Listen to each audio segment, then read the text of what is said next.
accueille. Bienvenue à tous. Je vous dis bonjour, soyez bénis.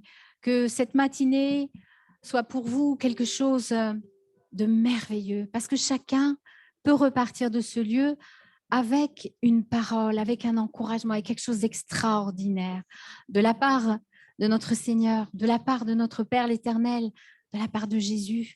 Moi, je voudrais déjà mettre sur votre cœur ce psaume 139.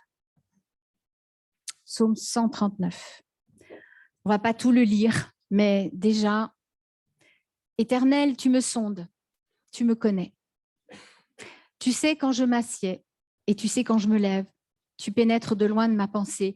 Il y a d'autres versions, c'est encore plus profond, c'est encore plus parlant.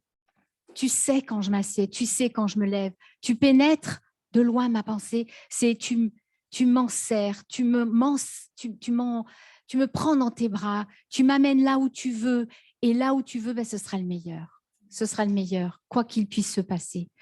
Je vous invite à continuer la lecture de ce psaume et de vous l'approprier. Et quand ça ne va pas, quand les temps sont difficiles, quand on est dans la maladie, dans le deuil, quand on a des soucis, quels que soient les soucis, si tu peux mettre la suite, Sandra, s'il te plaît. Merci. Tu sais quand je marche, tu sais quand je me couche, tu pénètres toutes mes voies. Suite, car la parole, elle n'est pas sur ma langue que déjà, ô Éternel, tu connais, parce que tu connais tout de moi. Alléluia. Et il connaît tout de nous. Et c'est pour ça qu'on peut se confier en Jésus. Alors ce matin, je voulais qu'on commence notre louange, notre adoration, parce qu'on est là pour qui? On est là pour Jésus, on est là pour le remercier, on est là pour remercier notre Père l'Éternel, le Tout-Puissant. Jésus, je te suivrai. Oui, je vais encore le confesser ce matin. Est-ce que vous voulez avec nous, avec toute l'équipe là? Est-ce que vous voulez ce matin? On peut se lever et puis on laisse le Seigneur parler et parler à nos cœurs. On dispose nos cœurs pour cette louange. Alléluia, amen. Alléluia, Seigneur. Il y a une petite surprise.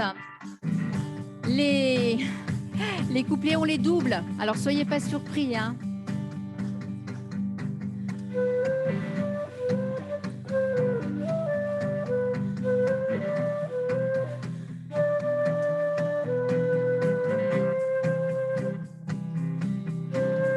Amen, Seigneur.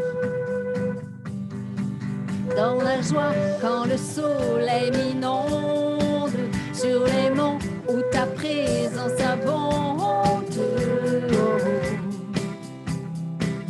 Jésus, je te suivrai dans la joie, Seigneur.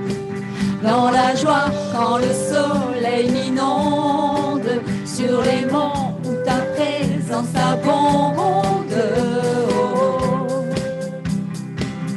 Jésus, je te suivrai dans la peine, quand mon âme sombre, dans la vallée du deuil et de l'ombre. Jésus, je te suivrai dans la peine, Seigneur, je te suivrai. Dans la peine, quand mon âme sombre, dans la vallée du deuil et de l'ombre. Jésus, je te suivrai, parce que tu es mort pour moi, Seigneur, car tu es mort pour moi. Je vivrai pour toi. Tu t'es offert, Seigneur. Tu t'es offert sans rien garder. Tu as souffert pour me sauver. Oui, Jésus. Jésus, je te suivrai. Je t'aimerai plus que la vie, Seigneur. Je t'aimerai plus que la vie. Te servirai malgré le prix. Oh. Jésus, je te suivrai. Confiant. Confiant quand ma foi est profonde, dans le doute quand ma paix semble fondre. Oh. Jésus, je te suivrai. Confiant quand ma foi est profonde. Confiant quand ma foi est profonde, dans le doute quand ma paix semble fondre. Quand ta paix semble fondre. Non, tu suis Jésus, alléluia. Jésus, je te suivrai. Car tu es mort pour moi. Oui, Seigneur. Je vivrai pour toi. Car tu es mort pour moi. Car tu es mort pour moi. Car tu es mort pour moi. Je vivrai pour toi. Tu t'es offert sans rien garder. Tu as souffert pour me sauver. Jésus, je te suivrai. Dis-lui ce matin. Dis-lui ce matin. Je t'aimerai plus que la vie, te servir. Je veux te servir, Seigneur. Malgré le prix. Malgré le prix, Seigneur. Jésus, je te suivrai. Jésus, je te suivrai. Car tu es mort pour moi. Car tu es mort pour moi. Je vivrai pour toi. Car tu es mort pour moi, Seigneur. Car tu es mort pour moi. Je vivrai pour toi, Seigneur. Je vivrai pour toi. Tu t'es offert sans rien garder. Tu as souffert pour me sauver. Jésus, je te suivrai. Alléluia. Je t'aimerai plus que la vie. Te servirai malgré le prix. Oh. Jésus, je te suivrai. Tu t'es offert, Seigneur. Tu t'es offert sans rien garder. Tu as souffert pour me sauver. Jésus, je te suivrai. Je t'aimerai plus que la vie. Te servirai malgré le prix. Oh. Jésus, je te suivrai. Alléluia. Alléluia. Alléluia, Seigneur. Je peux te suivre, Seigneur. Eh oui, je peux te suivre. Ce matin, je peux te suivre, Seigneur, là où tu veux m'amener, parce que j'entre dans tes parvis, parce que j'entre avec des louanges dans mon cœur. Dis-lui ce matin, me voici devant toi. Seigneur, me voici devant toi tel que je suis, tel que je suis. Toi, mon ami qui ne le connaît pas encore, tel que tu es. Si tu es là, ce n'est pas par hasard. Alors, tel que tu es, approche-toi de lui. Il va parler à ton cœur, laisse-toi faire. Alléluia.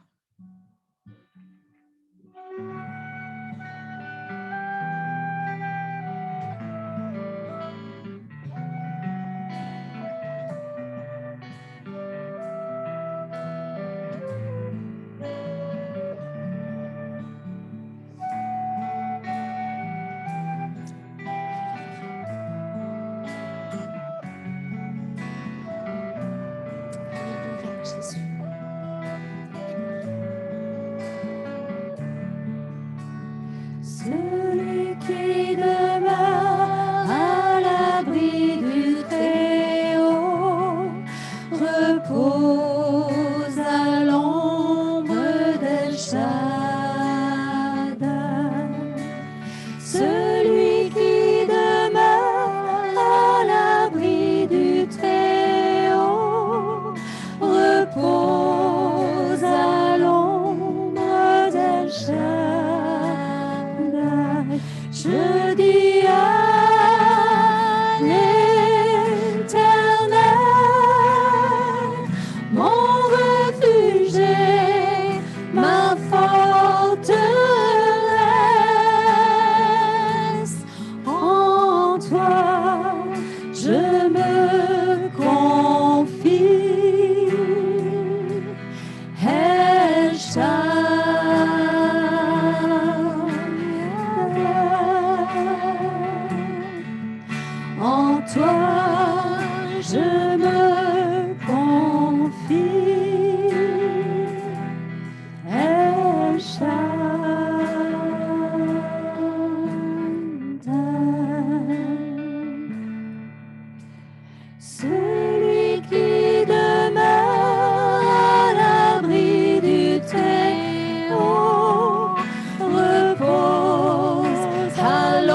repose à l'ombre d'El Shaddai. Je dis à l'Éternel, mon refuge est ma forteresse. En toi je me confie. El Shaddai.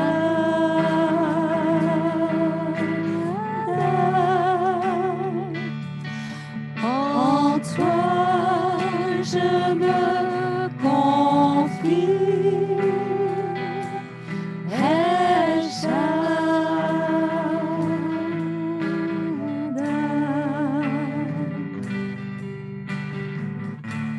J'entre dans tes portes,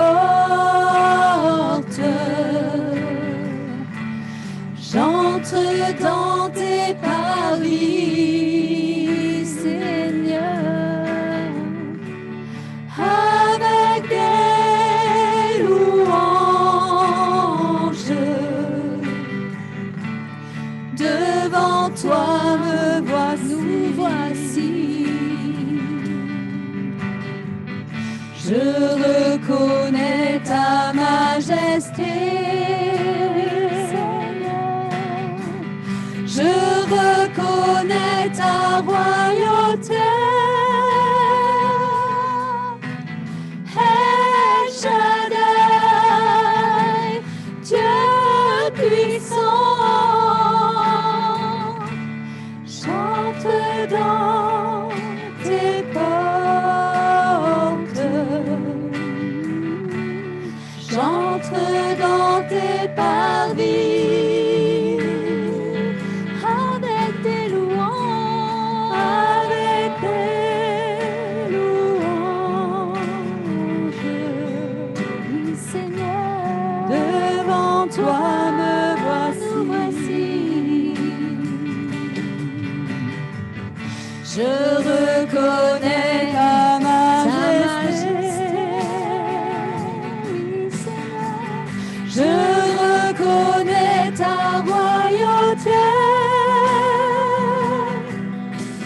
El Shaddai, Dieu puissant, j'entre dans tes portes. Dis-lui au Seigneur ce matin. J'entre Entre dans ses parvis. Alléluia. Laisse-toi conduire. Avec des louanges, oui, Seigneur, devant toi me voici. Nous voici. Sois béni, Jésus. Alléluia, Seigneur, nous voici devant toi, Seigneur.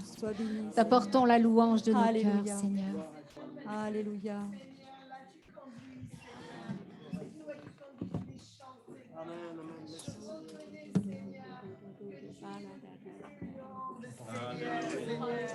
Comment ne pas te louer? Comment ne pas croire en toi?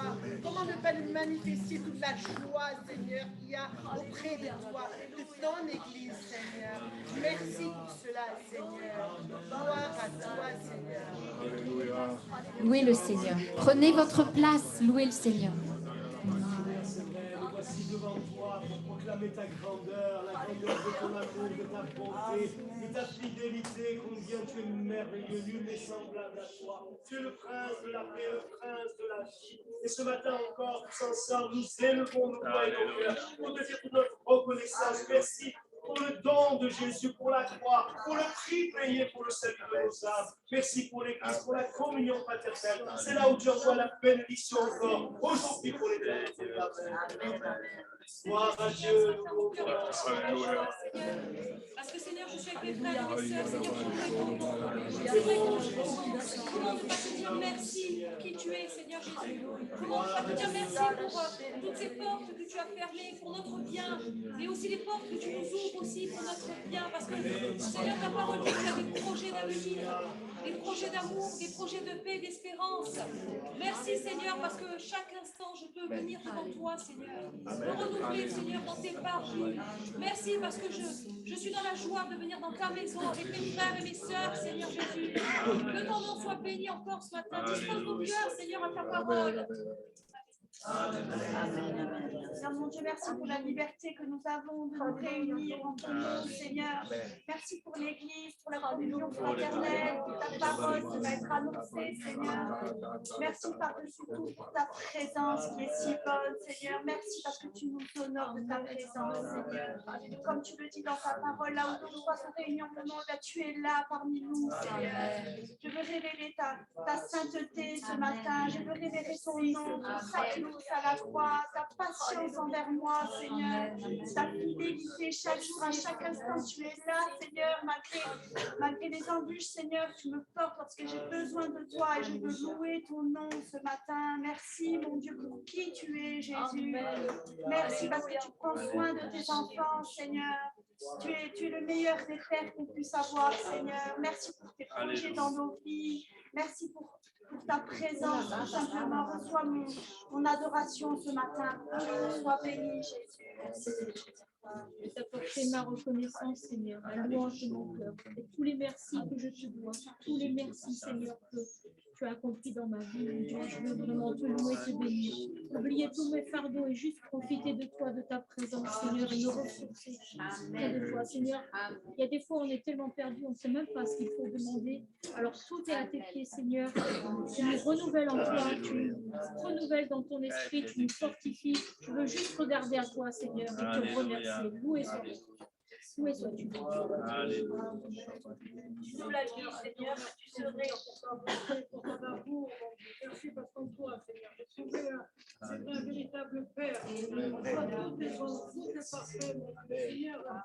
Tu nous remplis, Seigneur, de ta paix, que tu passes, que tu tiens. Quand on ouvre notre cœur à toi, Seigneur, on est rempli de ta paix. Je te bénis d'avoir donné, Seigneur, tout pour moi, Seigneur, tout pour toi la croix, Seigneur, tout pour que je sois sauvé, pour que tous les gens que j'aime soient sauvés, Seigneur. Gloire à ton nom. Je veux également te louer ce matin, Seigneur, nos frères et sœurs, Seigneur. On est mis de nos âmes, de nous accabler, Seigneur, de nous faire douter, Seigneur, de nous faire tout lâcher. Que tu nous donnes la possibilité d'avoir la victoire en toi, Seigneur, malgré nos faiblesses, malgré nos tribulations, parce que personne n'est épargné dans cette assemblée, Seigneur, nos tribulations. Je pense que c'est vrai, Sylvie, Tony, Seigneur Jésus, mais c'est vrai, nous sommes tous par toi et tu es un Dieu de victoire, un Dieu qui nous renouvelle, Seigneur, qui nous donne des forces. Seigneur, chaque matin, tu es compté sur ton Seigneur.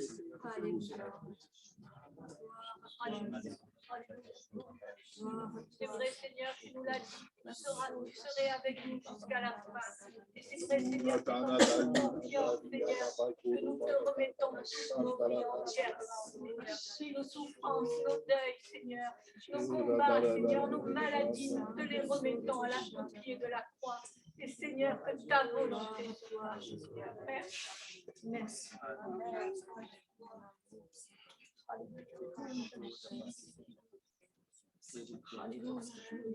Oui, c'est parce que tu nous as aimés le premier, Seigneur, que nous sommes là ce matin. Et nous ne te remercierons jamais assez, Seigneur.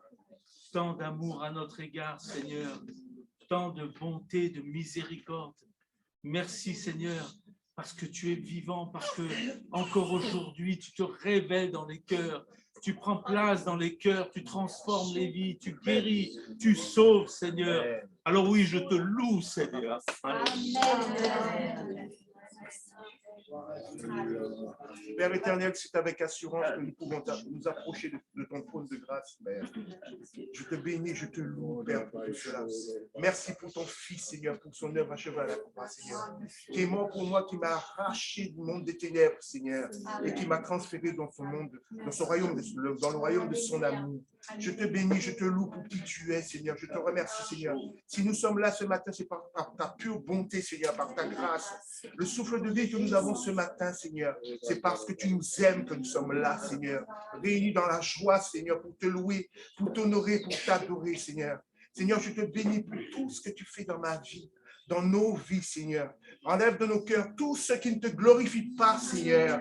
Et mets dans nos cœurs, Seigneur, tout ce que tu as envie de mettre, Seigneur, qui nous permet, Seigneur, de te louer, de t'adorer, de t'aimer et de surtout nous aimer les uns les autres, Seigneur.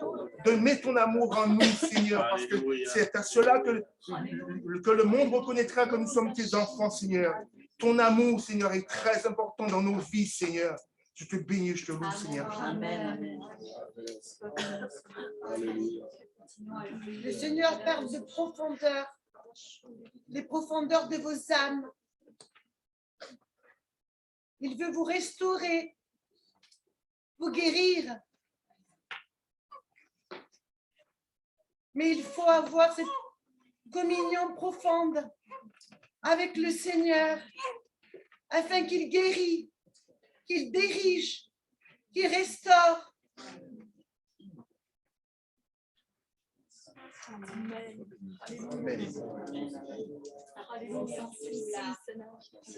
La présence.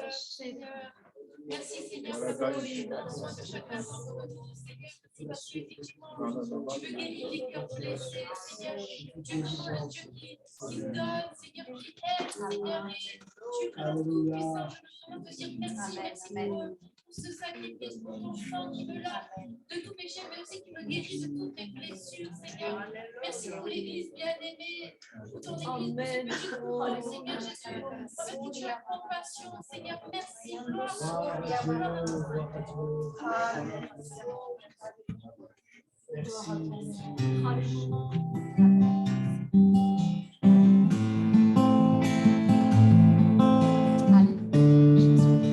Jésus, c'est l'espérance du monde entier. Alléluia. Alléluia.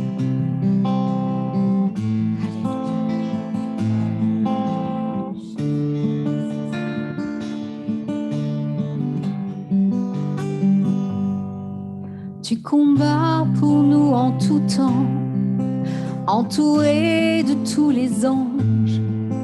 Et je prends plaisir à savoir que tu es couronné vainqueur, mon secours et mon défenseur, mon ami et mon sauveur. Par ta grâce, je vis, j'existe pour t'adorer. Quand j'entends louer ta grandeur, devant toi je me prosterne. Et la peur se tait devant toi, tu es couronné vainqueur. Que ta gloire inonde ce lieu et que ta puissance déborde. Par ta grâce, je vis, j'existe pour t'adorer. Alléluia.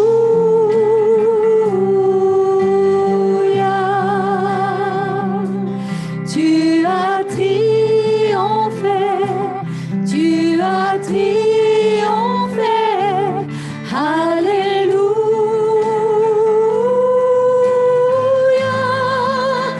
Jésus, tu as triomphé du monde.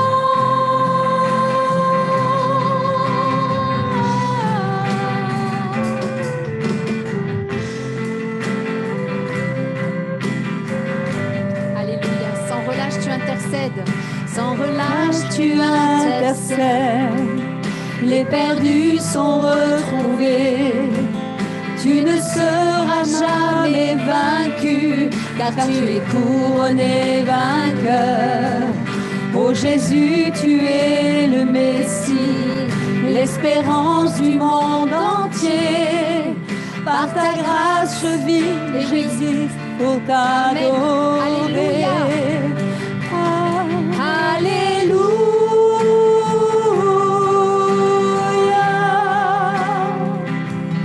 Tu as triomphé, tu as triomphé.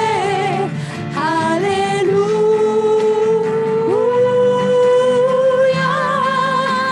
Jésus, tu as triomphé du monde.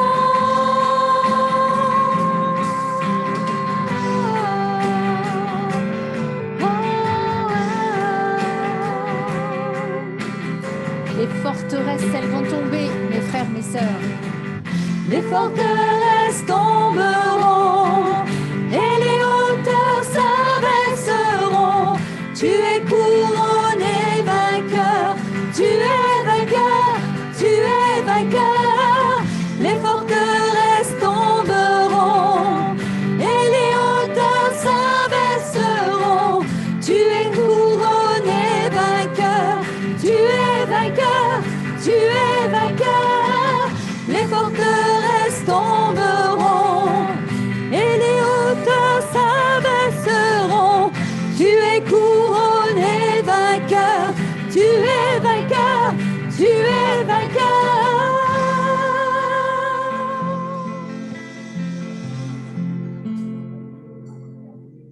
À la croix, ton œuvre accomplie, ton corps fut enseveli. La mort n'a pu te retenir, tu es couronné vainqueur.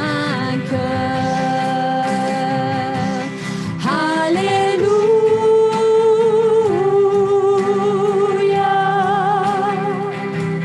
tu as triomphé, tu as triomphé.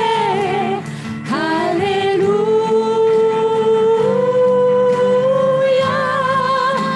Jésus, tu as triomphé du monde. Alléluia,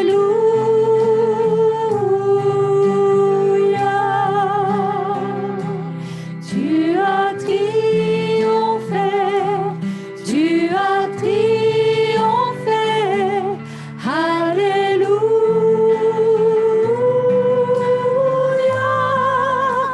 Jésus, tu as triomphé du monde.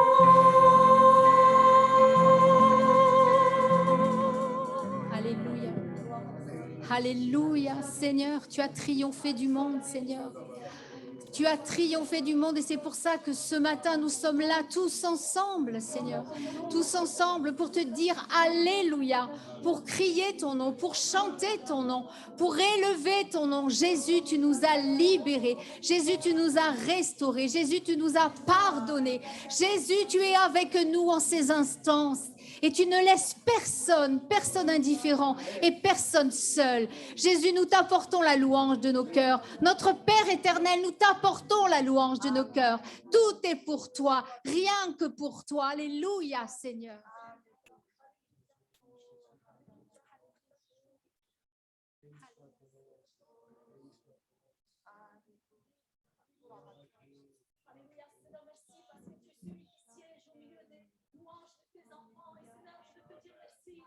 Aujourd'hui, je fais partie de ton peuple racheté. Seigneur, merci pour la victoire que tu as remportée à la croix. Seigneur, pour cet amour que tu as manifesté. Seigneur, pour chacun d'entre nous, Seigneur, nous étions perdus, mais tu nous as sauvés. Seigneur, nous étions aveugles, mais tu nous as rendu la vie.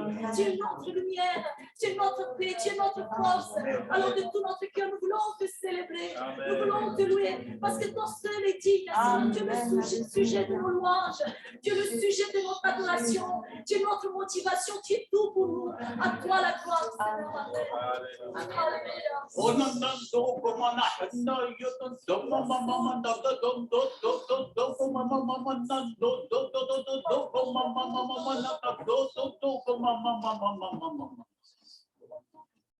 Que dit l'Éternel à Josué, alors que Josué était chancelant, faible, devant l'importance de sa tâche? Il lui a tout simplement dit, fortifie-toi et prends courage. Voilà ce que Dieu veut pour chacun d'entre nous. Ne pas s'arrêter sur ce qui est impossible, mais au contraire, lever les yeux vers Dieu, regarder dans sa parole ce qui est utile et de bons conseils pour chacun. Prenez courage, car Dieu est avec vous. Amen.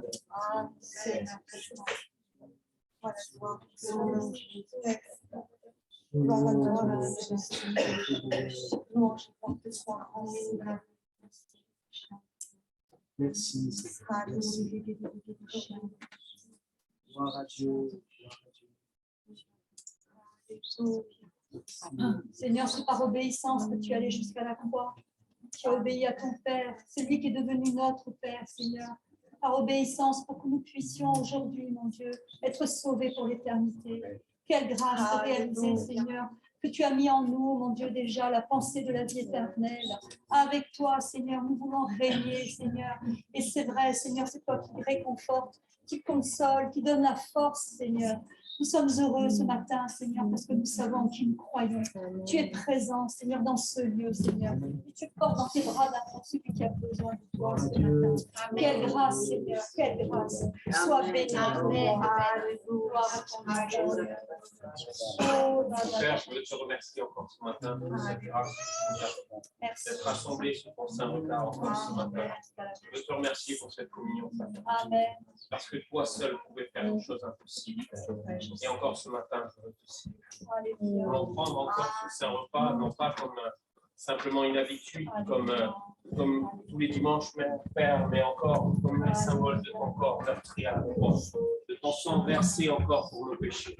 Et encore ce matin, nous voulons, en toute conscience, Père, laver encore au sang du nom de Jésus. Ce matin encore, nous voulons prendre conscience pleinement de ce sacrifice que tu as donné à la croix pour nous, mon Sauveur.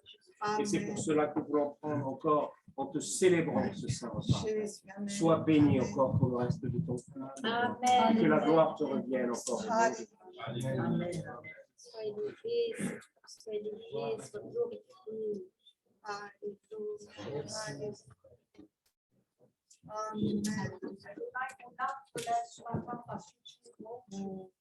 Mon âme te célèbre ce matin, combien tu es merveilleux, combien tu es bon, Seigneur. Merci pour la vie éternelle que tu m'as donnée.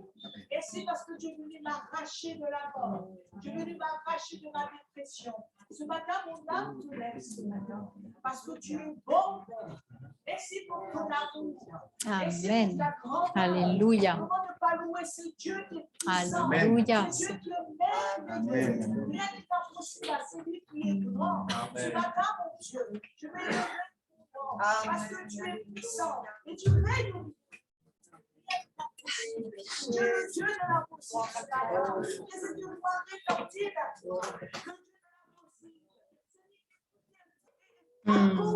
Amen.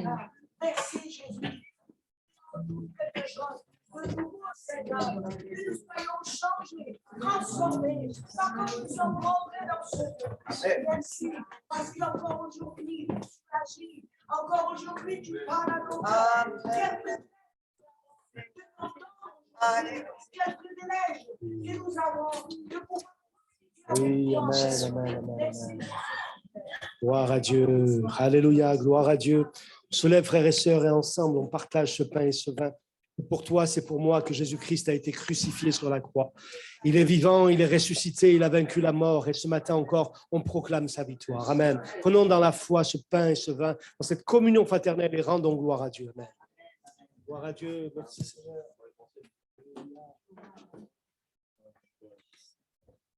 Merci.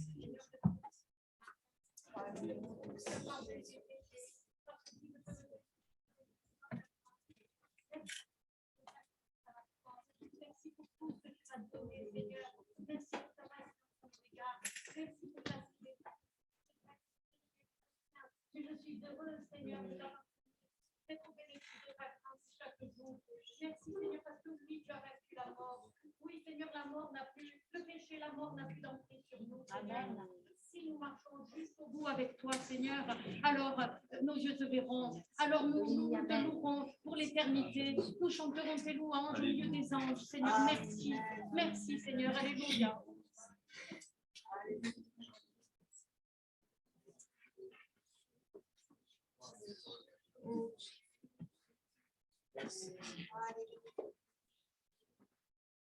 Seigneur, je vais encore te louer pour nos enfants, Seigneur.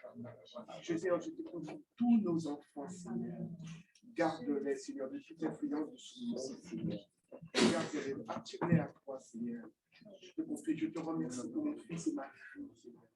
Seigneur, je te les confie, je te les consacre, Seigneur.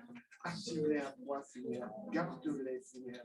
Je voudrais aussi te confier, Seigneur, ce jeune garçon de mon ami qui s'appelle Marc-André, Seigneur, qui est malade, Seigneur, et que je sais que tu as déjà commencé. Je te rends grâce parce que j'ai prié pour lui, mais je sais que tu as déjà commencé ton œuvre de guérison à lui, Seigneur. Il n'y a aucun doute parce que, Seigneur, tu ne mens pas. Ce que tu dis, tu le fais, Seigneur. J'ai suffisamment confiance en toi. J'ai pleinement confiance en toi, Seigneur. Amen. Il n'y a aucun doute, Seigneur, que je sais que tu agis. Garde nos enfants, Seigneur. Garde nos enfants. Et je vais encore considérer la souffrance que tu as subie à la croix à ma place. Seigneur, je n'étais rien, mais tu as tout donné pour moi. Et ce matin, si je suis là, c'est par ta grâce. Alors mon cœur, mon âme, mon être tout entier veulent se nourrir de ta présence. Parce qu'elle est bonne, elle est parfaite.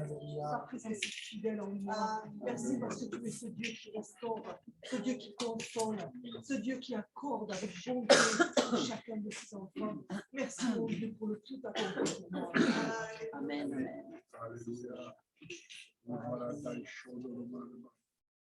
Olanda barakala baikatari shondo tokoro baikanai, ihanda kara baikanai, koto koro barikoro barisha, ishondo tokoro baikono bai, irike handa ishondo kono bakanai, konanda barikanda bai. Le Seigneur va utiliser des personnes. Il y a déjà des personnes qui dans leurs rêves, dans leurs songes, font des qu'elles imposent des mains, qu'elles guérissent, qu'elles font des petites expériences dans des rêves, dans des songes. Ça semble être un rêve simple. Et le Seigneur dit, je vais répondre encore dans mon esprit sur mes enfants, et vous allez être appelés à manifester le royaume de Dieu par ces guérisons, par les délivrances, des choses qui vont faire du bien aux personnes que vous allez visiter, qui vont montrer la manifestation du royaume de Dieu. Il n'y aura pas seulement la guérison, mais il y aura aussi un amour. Il y aura Dieu qui sera avec vous, présent là. Et vous sentirez que les personnes sentiront la présence de Dieu. Il ne faut pas mépriser ces petites choses, et quand ça viendra, il ne faudra pas dire je suis trop petit, c'est pas moi, je suis pas. Non, il faudra avoir la foi simple d'un enfant. Amen. Fortifiez-vous, fortifiez votre foi.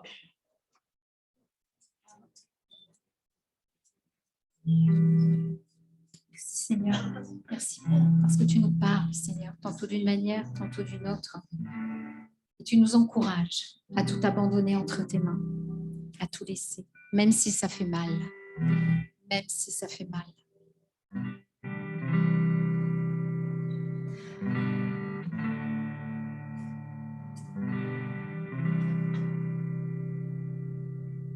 Prends ce cœur brisé,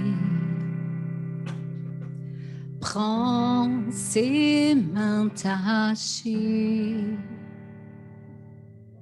lave-moi par ton amour,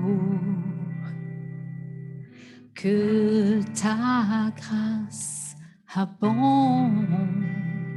Si mes forces sont épuisées, je louerai, même si je n'ai plus de chant, je louerai. Si j'ai du mal à trouver les mots, plus fort je louerai ton nom. Je chanterai tes louanges. Je chanterai tes louanges, Seigneur. Alléluia, Seigneur. Prends ce lourd fardeau, cet océan de larmes. Soutiens-moi dans l'épreuve, que ton espoir abonde.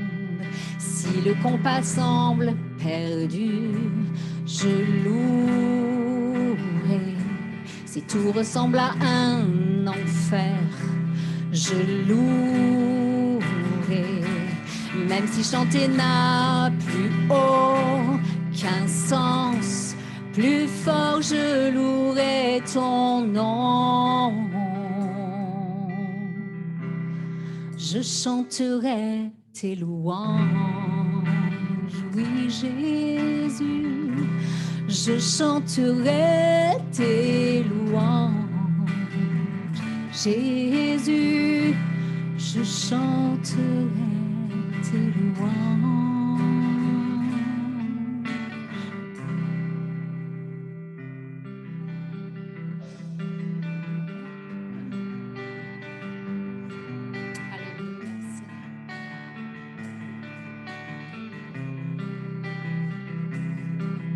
Et mon cœur ne brûle que pour toi.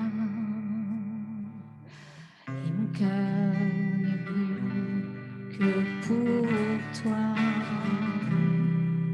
Tu es tout ce dont j'ai besoin. Et mon âme ne s'attend qu'à toi.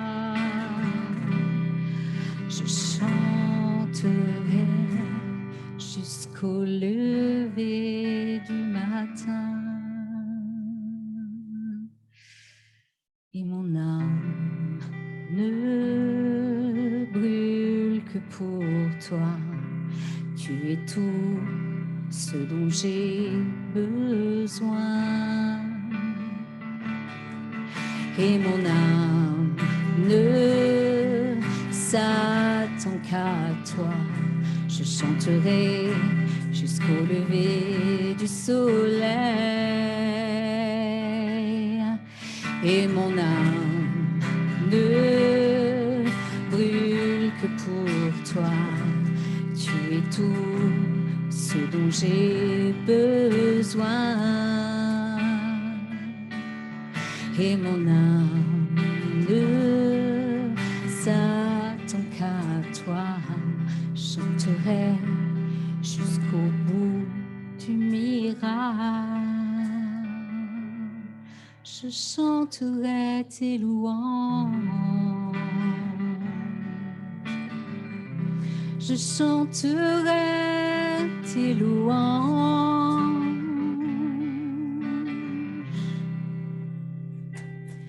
Quand le jour se lèvera, je louerai.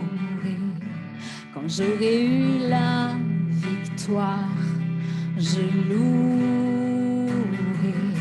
Quand j'aurai accompli mon temps sur terre, plus fort je louerai ton nom. Je chanterai tes louanges, seulement tes louanges. Je chanterai tes louanges.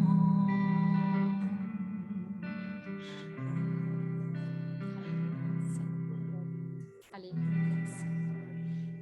Alléluia, Jésus.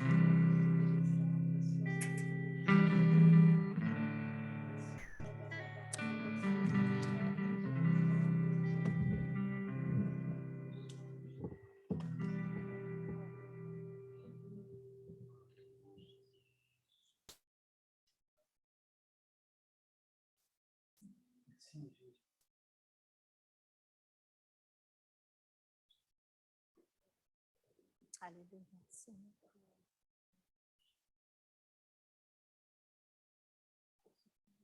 Merci, Seigneur.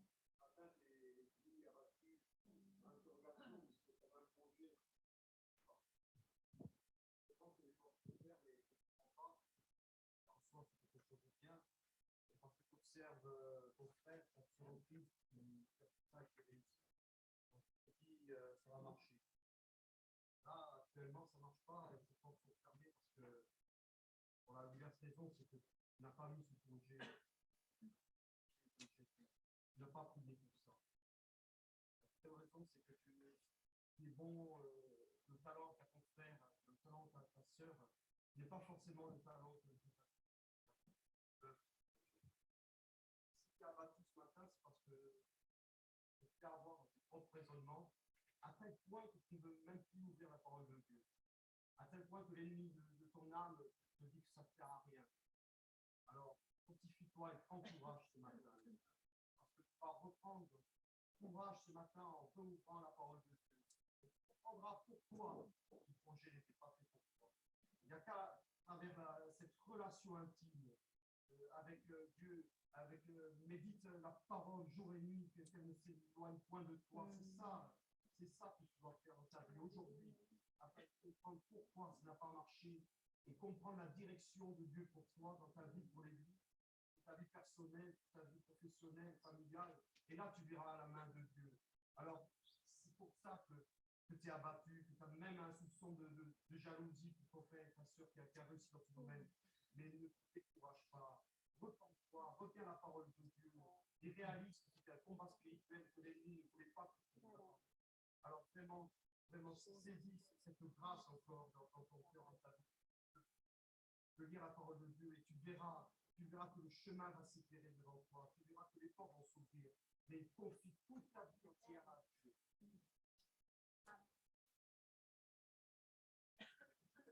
Alléluia.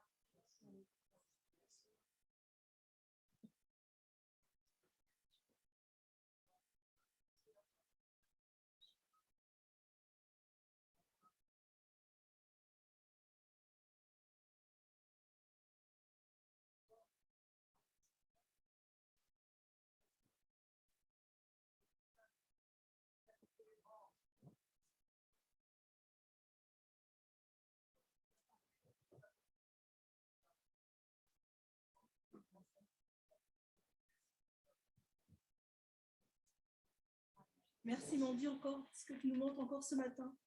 Que tu es celui encore qui connaît encore chacune de nos vies.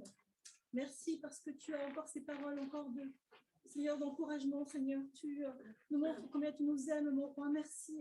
Amen. Merci pour qui tu es encore, Seigneur, celui qui a tout donné encore pour nous. Nous qui n'étions rien, nous qui n'étions que ténèbres et malédictions, tu nous as fait encore des enfants de bénédiction, mon roi. Merci. Merci parce que c'est ce que nous voulons, Seigneur, c'est ta volonté, Seigneur, pas notre volonté, Amen. Mais ta volonté dans notre vie, Seigneur mon Dieu. Merci, parce que nous pouvons encore voir, Seigneur, le beau nom de Jésus encore sur cette île, mon roi. Merci pour ton Saint-Esprit qui nous visite. Merci pour ton Saint-Esprit qui nous vivifie encore chaque jour, malgré nos manquements, nos faiblesses, notre négligence encore, Seigneur, dans les domaines, mon Dieu, tu es toujours là, Seigneur, celui qui nous parle et qui nous aime, mon roi. Merci. Merci parce que tu fortifies nos cœurs, tu fortifies notre foi, Seigneur mon Dieu. Sois loué, sois adoré, mon Dieu.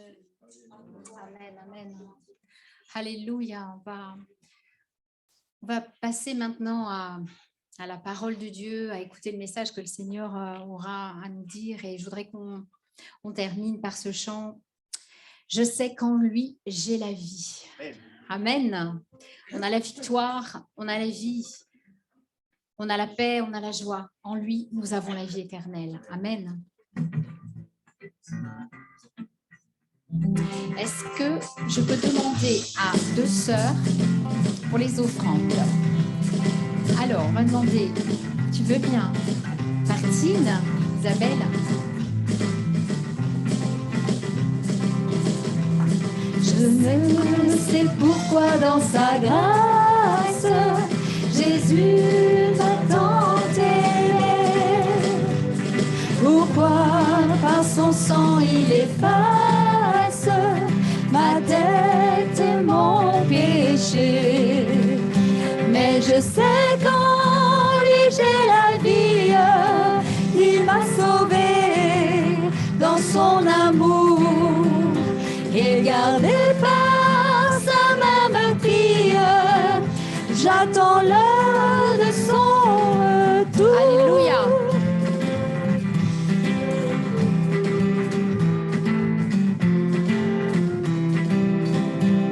Je ne sais comment la lumière éclaire tout mon cœur, comment je compris ma misère et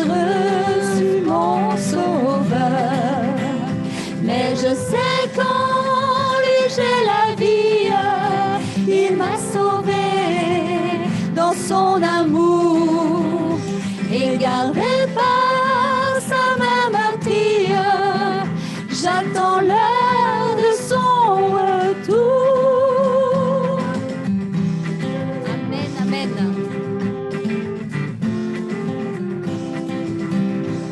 Je ne sais quelle est la mesure de joie et de douleur que pour ma faible créature réserve mon Sauveur.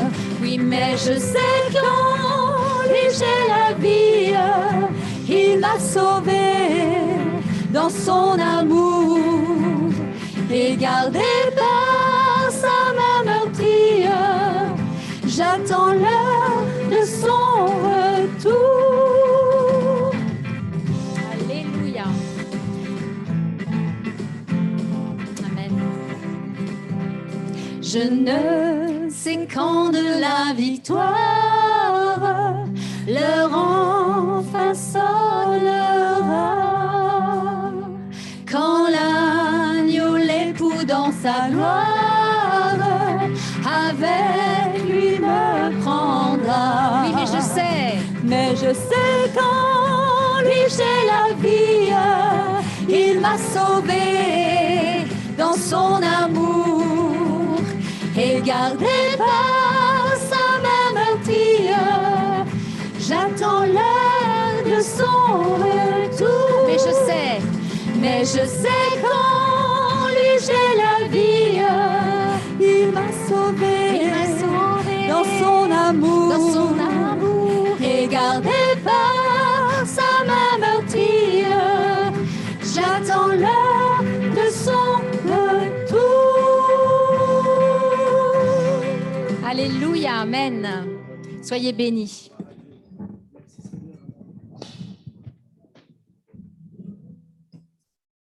Gloire à Dieu, là. Merci à nos sœurs, nos frères, pour ces beaux cantiques. Et merci pour ce dernier cantique. C'est un vieux cantique, ça. Un vieux cantique, je ne sais pourquoi dans sa grâce. Il y a beaucoup de choses qu'on ne sait pas. Hein.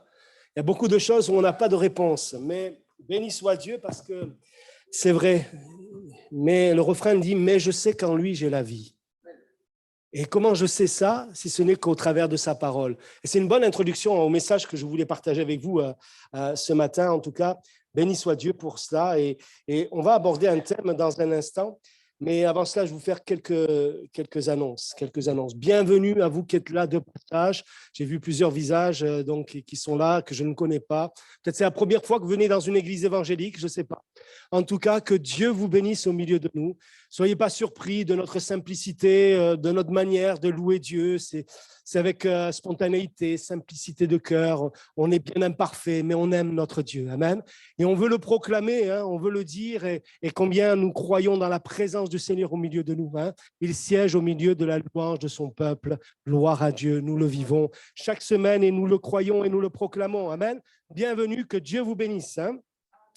Quelques nouvelles pour vous dire que ce matin, également, on a la joie d'avoir le culte à Corté. C'est notre frère François Tchekaldi qui est sur Corté ce matin donc, et qui apporte le message de la parole de Dieu. On a prié que Dieu les bénisse. Amen. Que Dieu encourage ce petit noyau et cette œuvre, cette ville, et qu'il y ait là vraiment un développement, vraiment une avancée là, du royaume de Dieu, de l'évangile dans cette ville, mais dans toute notre île aussi. Amen. Hein. Quelques annonces encore. Exceptionnellement, mardi prochain, nous n'aurons pas de réunion. Donc, ce mardi qui vient à 19h, nous n'avons pas la réunion. Nous serons là, bien sûr, mercredi sur Corté. Il n'y a pas la réunion des étudiants parce qu'ils sont en vacances, les étudiants.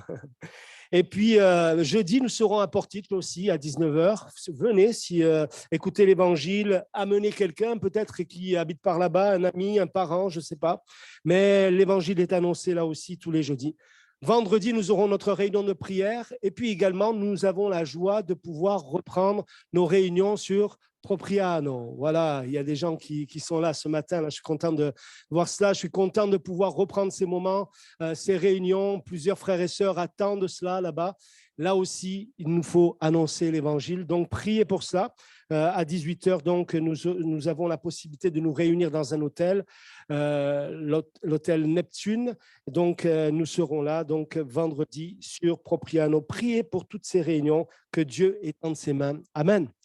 Voilà, juste aussi une annonce pour dire que cet après-midi, il y a un déménagement d'Alexia qui a besoin bien d'aide, qui est fatigué physiquement en ce moment avec son boulot et tout le reste.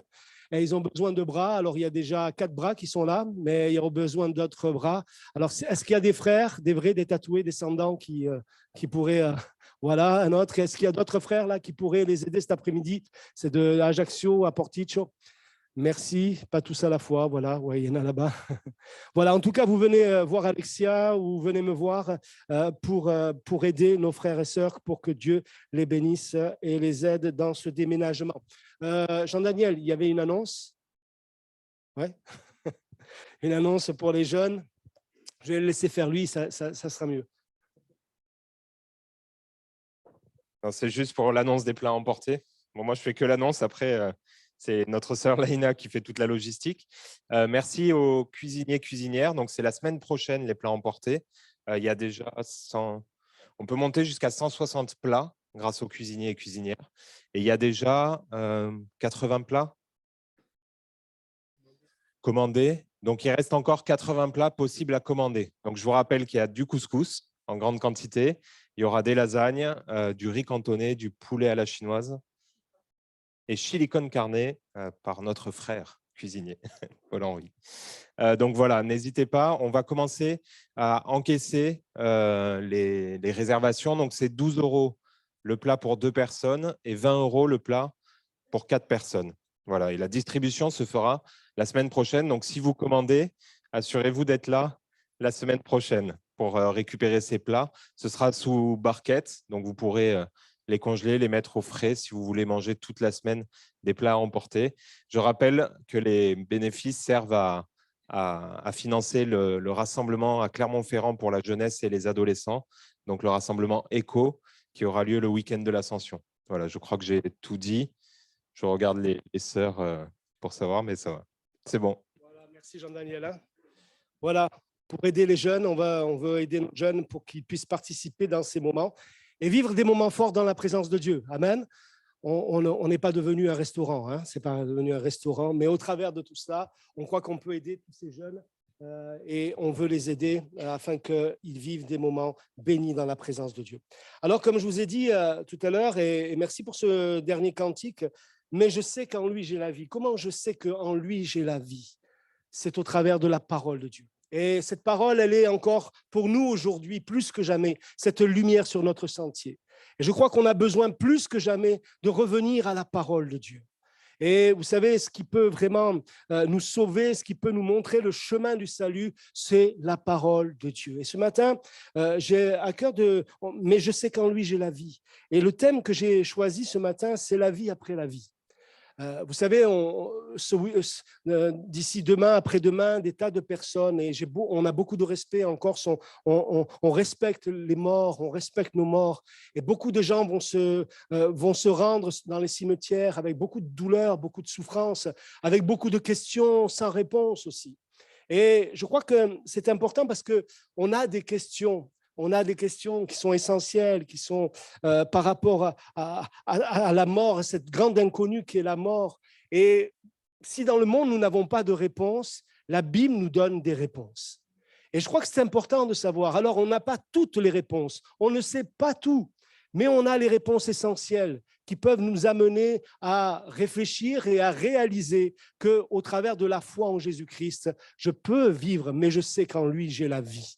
Et pas simplement que la vie ici-bas, mais la vie éternelle parce qu'il nous la donne par la foi. Alors, je voudrais introduire ce moment par ce texte de Ecclésiaste, chapitre 3 et le verset 11, où le sage dira « Il fait toutes choses bonnes en son temps. Même il a mis dans leur cœur la pensée de l'éternité, bien que l'homme ne puisse pas saisir l'œuvre que Dieu fait du commencement jusqu'à la fin. » Une autre version dit « Dieu fait toutes choses belles en son temps.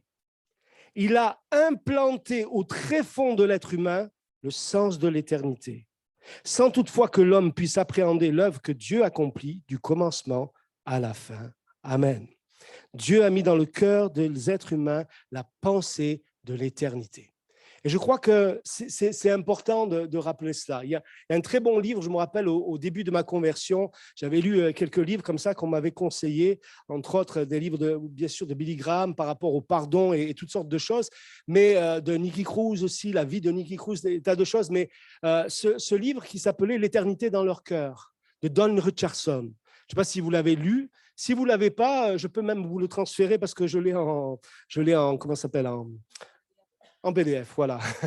Voilà, il est disponible maintenant, on peut le partager, il n'y a pas de souci avec ça. Mais quel livre extraordinaire qui nous montre combien, au travers des siècles et des peuples différents, avant même la loi donnée à Moïse, avant même Jésus, comment dans le cœur de chaque homme, Dieu a placé la pensée de l'éternité. Qu'on n'était pas né simplement que par hasard, mais qu'il y a un Dieu, il y a quelque chose au-dessus de nous. Et voilà pourquoi, dans tous les peuples et toutes les nations, il y a eu ce désir d'adorer une divinité. Et il y a une multitude de divinités et de dieux dans le monde, parce qu'il y a une multitude d'hommes qui ont recherché, parce qu'à cause de cette pensée de l'éternité, Dieu a mis dans le cœur des êtres humains la pensée de l'éternité. Et toutes les civilisations ont rendu témoignage de ce sentiment universel d'une vie après la vie. D'une vie après la vie. Mais de nombreuses conceptions se manifestent dans l'histoire comme dans la société d'aujourd'hui. On dit souvent « personne n'en est revenu pour que l'on sache vraiment ce qui s'y trouve » ou encore « on verra quand on y sera ». Vous savez, des gens, on parle de ça. Face à la mort, déjà, les gens, souvent, on a la bouche fermée, on ne sait pas quoi dire. Mais souvent aussi, on dit beaucoup de bêtises et on est là, on dit, on fanfaronne, vous savez. Mais face à la mort, il faut avoir la crainte dans notre cœur, parce que si c'est vrai, s'il y a une vie après la vie, alors je crois que c'est de notre passage, de notre temps ici-bas, et c'est ce que la Bible nous enseigne, que c'est de notre vécu, de notre temps ici-bas, que nous devons préparer notre éternité. La Bible dit que nous sommes des voyageurs, des étrangers sur cette terre, nous sommes là de passage, nous sommes là un instant et nous disparaissons, nous sommes une ombre, une vapeur. Une ombre, une vapeur. On n'est pas maître de notre vie non plus. Eh oui, je crois que c'est bon de rappeler ça ce matin, et de rappeler et prendre ce temps pour voir qu'est-ce que la Bible enseigne, qu'est-ce que la Bible nous dit concernant ce sujet tellement important et qui touche tous les hommes, toutes les familles, non? Chacun d'entre nous, on est confronté, on a été confronté, on sera confronté à cette réalité. Alors, bien sûr, on verra quand on y sera, mais c'est oublier que Dieu est éternel et qu'il nous a révélé ce que nous avons besoin de savoir sur l'éternité. Et Jésus, lui, est revenu de la mort et il a enseigné à ses disciples en quoi consiste cette vie après la vie. Si le monde n'a pas de réponse par rapport à cela, nous avons une réponse en tant que croyants, en tant que chrétiens, au travers du message que le Seigneur nous a laissé. Il est venu, il est mort sur la croix pour nos péchés, mais bien plus, il est ressuscité, il a vaincu la mort, amen. Et il a été élevé à la droite de Dieu, il revient bientôt, amen. Alors lui a pu nous parler et lui a pu nous dire. Alors en Jésus qui est revenu de la mort, il a enseigné à ses disciples en quoi consiste cette vie après la vie. Il faut savoir maintenant où l'on va afin de s'y préparer. Et la Bible nous dit, et concernant cela, il faut savoir maintenant où l'on va afin de s'y préparer. Parce que la Bible nous dit, au travers du prophète Amos, chapitre 4, verset 12, « Prépare-toi à la rencontre de ton Dieu. » Prépare-toi à la rencontre de ton Dieu. Nous ne devons pas simplement que nous préparer, je pense qu'il nous faut être prêts. Alors, voyons ensemble quelques questions qui sont souvent posées par rapport à la mort et ce qu'enseigne la Bible. Parce qu'on en a des questions, on a tous des questions et ça revient dans bien des fois. Alors, d'abord, pourquoi est-ce qu'on meurt? Pourquoi Dieu nous a créés pour qu'on en arrive à mourir comme ça? Je me revois tout petit et je ne sais pas pourquoi, mais par rapport à mon frère et mes sœurs, je ne sais pas pourquoi je ne suis pas spécial, je ne sais pas. Je me revois tout petit, vous voyez, allongé par terre. Mes parents, avec mon frère, mes sœurs, ils étaient sur le canapé. Moi, j'étais allongé par terre. J'avais un petit chien qui était là sur moi, Whisky, il s'appelait. Bon, je ne sais pas pourquoi Whisky, mais bon. Et il était là et d'un coup, on regardait, on était tous ensemble en train de regarder la télé, puis d'un coup, une pensée qui m'est venue, me dire, mais mais un jour, mon père, ma mère vont mourir et mon frère, mes sœurs vont mourir et c'est fini. J'étais petit, je ne comprends pas pourquoi il m'est venu cette pensée. Et puis voilà, et c'est fini. Et j'ai grandi avec cette pensée, avec ce truc illogique, en me disant, mais ce n'est pas possible, ce n'est pas normal. Et je bénis Dieu parce que bien des années plus tard, quand on a été au contact de l'Évangile, on a appris qu'il y a un Dieu qui nous aime et qui avait mis en nous la pensée de l'éternité et que j'avais raison de penser cela parce que ça ne venait pas de moi, mais ça venait de cette pensée que Dieu avait mis en moi, que nous avons été créés pour vivre éternellement, pas pour mourir, mais pour vivre éternellement. Mais alors, pourquoi? Et je crois que c'est important, pourquoi est-ce qu'on meurt? La Bible nous le rappelle, et ça c'est une évidence, toute la parole de Dieu nous le rappelle. Dans Romains chapitre 5, verset 12, l'apôtre Paul dira, « C'est pourquoi, comme par un seul homme, le péché est entré dans le monde, et par le péché la mort, et qu'ainsi la mort s'est étendue sur tous les hommes, parce que tous ont péché. » Parce que tous ont péché. Alors, Paul montre clairement que la mort n'était pas voulue de Dieu, mais qu'elle est la conséquence du péché de l'homme.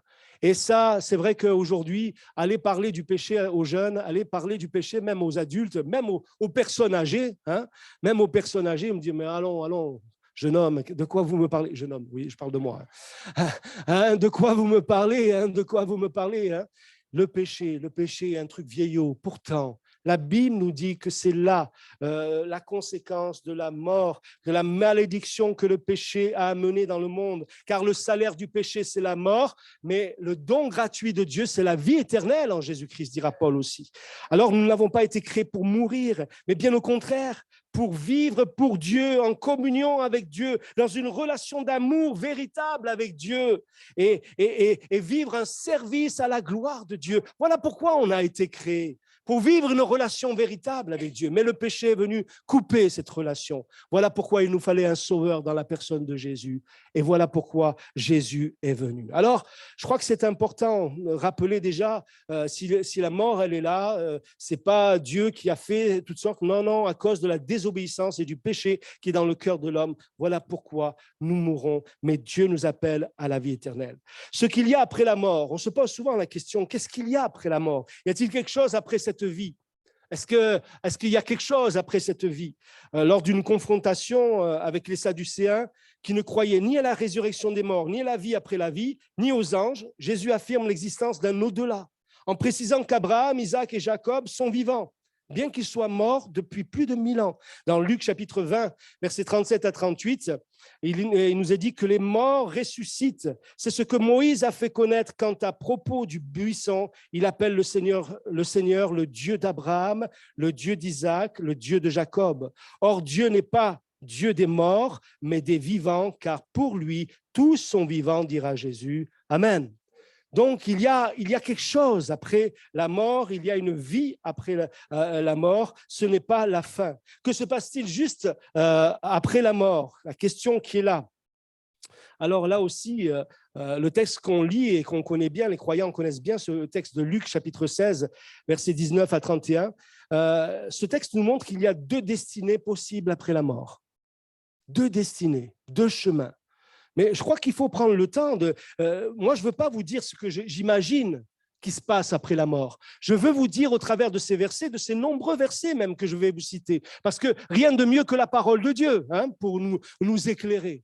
Et en citant tous ces versets, nous allons comprendre ce que Dieu déjà nous avait averti, nous dit au travers de tout cela. Alors, il y a 2 destinées possibles après la mort. Et au travers de ce texte que Jésus dira, il y avait un homme riche qui était vêtu de pourpre et de fin lin, et qui chaque jour menait joyeuse et brillante vie. Un pauvre nommé Lazare était couché à sa porte, couvert d'ulcères, et désireux de se rassasier des miettes qui tombaient de la table du riche. Et même les chiens venaient encore lécher ses ulcères. Le pauvre mourut, et il fut porté par les anges dans le sein d'Abraham. Le riche mourut aussi, et il fut enseveli. Dans le séjour des morts, il leva les yeux, et tandis qu'il était en proie au tourment, il vit de loin Abraham et Lazare dans son sein. Il s'écria, « Père Abraham, aie pitié de moi, et envoie Lazare, pour qu'il trempe le bout de son doigt dans l'eau et me rafraîchisse la langue, car je souffre cruellement dans cette flamme. » Abraham répondit, « Mon enfant, souviens-toi que tu as reçu tes biens pendant toute ta vie et que Lazare a eu les maux pendant la sienne. Maintenant, il est ici consolé et toi tu souffres. D'ailleurs, il y a entre nous et vous un grand abîme, afin que ceux qui voudraient passer d'ici vers vous ou de là vers nous ne puissent le faire. Le riche dit, je te prie donc, père d'Abraham, d'envoyer Lazare dans la maison de mon père, car j'ai 5 frères. C'est pour qu'il leur atteste ces choses, afin qu'ils ne viennent pas aussi dans ce lieu de tourment. Abraham répondit, ils ont Moïse et les prophètes, qu'ils les écoutent.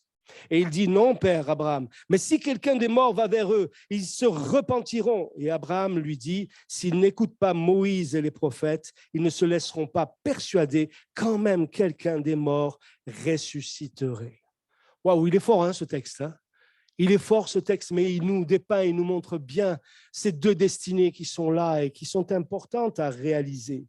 Oui, d'un côté, les réprouvés, les rejetés, les condamnés qui souffrent. Au travers de ces versets, nous l'avons vu. Et puis, on voit qu'ils sont pleinement conscients, ils ont toute leur mémoire, verset 25, ils ne peuvent être soulagés par personne. Il leur est impossible de quitter le lieu de leur tourment. Ils sont entièrement responsables s'ils n'ont pas écouté à temps les avertissements de l'Écriture. Un côté est ce côté de tourment. Et ça, c'est ce que la Bible nous dit. Et voilà pourquoi nous devons nous préparer. C'est un message sérieux, le message de la Bible, non? C'est un message sérieux, nous devons le réaliser. Et c'est important de rappeler ça. Alors, d'un côté, oui, il y a ça. De l'autre côté, il y a les sauvés qui sont portés par les anges, au verset 22. Là, ils sont consolés, au verset 25. Et le reste de la Bible fait la même description de ces choses-là. On voit que dans les rejetés, dans les réprouvés, Daniel dira dans l'Ancien Testament, au chapitre 12, verset 2, « Plusieurs de ceux qui dorment dans la poussière de la terre se réveilleront, les uns pour la vie éternelle et les autres pour l'opprobre et pour la honte éternelle. » Rendez compte, bien des centaines d'années avant, des siècles avant, Daniel prophétise et dit cela. Matthieu chapitre 22, verset 13. « Alors le roi dit aux serviteurs, liez-lui les pieds et les mains et jetez-le dans les ténèbres du dehors, où il y aura des pleurs et des grincements de dents. » Donc la Bible nous parle de ce lieu de tourment. 2 Thessaloniciens chapitre 1er, verset 9. L'apôtre Paul dira, « Ils auront pour châtiment une ruine éternelle, loin de la face du Seigneur, de la gloire de sa force. » Ça, c'est terrible. Ils auront pour châtiment une ruine éternelle, loin de la face du Seigneur. Moi, je crois que l'enfer, c'est ça. C'est être loin, séparé de Dieu, non? Loin, séparé de Dieu. Eh oui. Et puis enfin, Apocalypse chapitre 20, verset 10 et le verset 15, il nous est dit, et le diable qui les séduisait fut jeté dans les temps de feu et de soufre où sont la bête et les faux prophètes et le faux prophète. Et ils seront tourmentés jour et nuit au siècle des siècles. Verset 15, quiconque ne fut pas trouvé écrit dans le livre de vie fut jeté dans les temps de feu. Amen. On n'a pas envie de dire Amen, mais pourtant, c'est la parole de Dieu. Allez, si je m'arrête là, je m'en vais. On est tous dépressifs, on va tous savoir dire, ouais, je suis venu au culte, là, il y a... Non, ça, mais c'est une réalité aussi qu'il faut prendre en compte, non? Dieu nous le dit. Parce que nous, on veut d'un Dieu qui nous aime, un Dieu qui nous bénit, un Dieu qui est toujours là pour nous aider, bien sûr. Et Dieu, c'est ce Dieu-là qui nous aime vraiment. Mais il y a cette réalité spirituelle. Et je crois que tout cela dépend de notre décision, de notre position. Alors ça, c'était les réprouvés, ceux qui étaient rejetés, bien sûr, à cause de leur manque de foi et de leur rejet de Dieu dans leur vie. Les sauvés, ils sont là, l'apôtre Paul en parlera dans Philippiens chapitre 1er, versets 19 à 21. Il dira, « Car je sais que cela tournera à mon salut, grâce à vos prières et à l'assistance de l'Esprit de Jésus-Christ, selon ma ferme attente et mon espérance que je n'aurai honte de rien, mais que maintenant, comme toujours, Christ sera glorifié dans mon corps avec une pleine assurance, soit par ma vie, soit par ma mort, car Christ est ma vie et la mort m'est un gain. » L'apôtre Paul pouvait proclamer cela, soit par ma vie, soit par ma mort. Il sait que la mort n'est pas la fin. Dans 2 Corinthiens chapitre 5, versets 6 à 9 aussi, il dira, « Nous sommes donc toujours pleins de confiance et nous savons qu'en demeurant dans ce corps, nous demeurons loin du Seigneur, car nous marchons par la foi et non par la vue. Nous sommes pleins de confiance et nous aimons mieux quitter ce corps et demeurer auprès du Seigneur. C'est pour cela aussi que nous nous efforçons de lui être agréables, soit que nous demeurions dans ce corps, soit que nous le quittions. Amen. » cette assurance qui était là dans son cœur et cette proclamation de foi. Dans le livre des Proverbes, il est dit aussi, Proverbes chapitre 14, verset 32, j'ai bien aimé ce verset, « Le méchant est renversé par sa méchanceté, mais le juste trouve un refuge même en sa mort. » Mais le juste, celui qui a été justifié par sa foi, trouve un refuge même en sa mort. Et puis Ésaïe, chapitre 57, verset 2, dira « Il entrera dans la paix, il reposera sur sa couche, celui qui aura suivi le droit chemin. » C'est quoi le droit chemin? Fais attention à mon fils, ma fille, hein, fais les choses bien, ne fais pas ci, ne fais pas ça. Le droit chemin, c'est le chemin qui nous mène à Dieu au travers de Jésus-Christ. Celui qui aura suivi Jésus dans le chemin, qui aura suivi Jésus et son exemple. Et je crois que c'est ce que Dieu veut nous rappeler. Apocalypse chapitre 14, verset 13, j'aime aussi ce verset. On l'avait cité, je crois, il y a quelque temps de cela. Et j'entendis du ciel une voix qui disait « Écris heureux dès à présent les morts. » Il y a un truc, quand on le lit comme ça, on pourrait dire « Heureux les morts », comment c'est possible d'une histoire pareille? Mais pourtant, oui, « Heureux dès à présent les morts qui meurent dans le Seigneur. » Oui, dit l'Esprit, afin qu'ils se reposent de leurs travaux, car leurs œuvres les suivent. Amen. Gloire à Dieu. Donc, on voit qu'il y a là quelque chose, il y a une vie après, et combien de témoignages nous sommes apportés au travers de la parole de Dieu, et c'est important de le souligner. Alors, pourquoi les chrétiens croient-ils qu'il n'y a qu'une seule vie aussi? Parce que l'Épître aux Hébreux le dit clairement. Dans l'Épître aux Hébreux, au chapitre 9 et verset 27, il est dit « Il est réservé aux hommes de mourir une seule fois, après quoi vient le jugement. » J'ai perdu tout le monde, là, vous êtes toujours avec moi? On parle d'un sujet très, très encourageant, hein. Mais pourtant, c'est un sujet qui nous concerne et qui est vital, c'est le cas de le dire, qui est important parce que mon frère, ma sœur, nous devons nous placer devant Dieu. Et ça, c'est important. Oui, il est réservé aux hommes de mourir une seule fois, après quoi vient le jugement. Vous voyez, souvent, moi, on entend cela, vous savez, mais Jésus était tolérant, frère, je ne comprends pas. Vous savez, la tolérance, c'est un fourre-tout où on met tout là-dedans. Là. Jésus n'était pas tolérant, il disait la vérité. Et la vérité même qui dérange. Quand il nous dit que tu es un pécheur, que je suis un pécheur, des fois ça dérange, ça met mal à l'aise. On ne veut pas entendre ça, on veut entendre qu'on est beau, qu'on est les meilleurs, qu'on est très intéressant, que tout ce que vous voulez, quoi. Non, non, non, non. Mais le Seigneur, il nous dit la vérité. Amen. Il nous dit la vérité. Et je crois que c'est important de rappeler ça. Vous savez, si la réincarnation était une réalité, je crois qu'aujourd'hui, on aurait déjà un monde merveilleux, non? Parce qu'à force de se réincarner, on serait meilleur, non? Mais je crois qu'il y aurait toutes sortes de choses là. Mais ce n'est pas la réalité aujourd'hui. Quand je regarde le monde dans lequel je vis, je parlais avec un ancien, le frère qui est là au milieu de nous ce matin, je disais, mon frère, quand je pense à nos aînés aujourd'hui et qu'ils regardent ce qui se passe, qui entendent et qui voient tout ce qui se passe, je crois que les pauvres, ils doivent être complètement déboussolés, hein, devant la folie de notre monde, non? Devant l'horreur de notre monde, parce qu'on se dit, mais où ça va s'arrêter? On se dit, il y a une limite, non? Il doit y avoir une limite. Mais puis on s'aperçoit qu'à chaque fois, ça va toujours plus loin, plus bas, quoi. Mais Seigneur, aide-nous à réaliser cela. Pourquoi les chrétiens croient-ils qu'il n'y a qu'une seule vie? Parce que la parole de Dieu le dit. Les sauvés passeront-ils l'éternité dans le ciel ou sur la terre? Une question qu'on peut se poser. Alors, en exprimant sa certitude d'être toujours avec le Seigneur, l'apôtre Paul montre clairement que nous serons auprès de lui dans le ciel, de Corinthiens aussi, chapitre 5, verset 8, qui nous dit « Nous sommes pleins de confiance et nous aimons mieux quitter ce corps et demeurer auprès du Seigneur. » Alors, nous sommes appelés à vivre avec le Seigneur dans son royaume, dans son ciel de gloire. Il est parti nous préparer une place. Il revient bientôt. Les croyants le croient de tout leur cœur et ils sont dans l'attente, non pas, ils n'espèrent pas dans les choses de ce monde. Et la Bible nous dit que si nous espérons que dans les choses de ce monde, nous sommes les plus malheureux des hommes.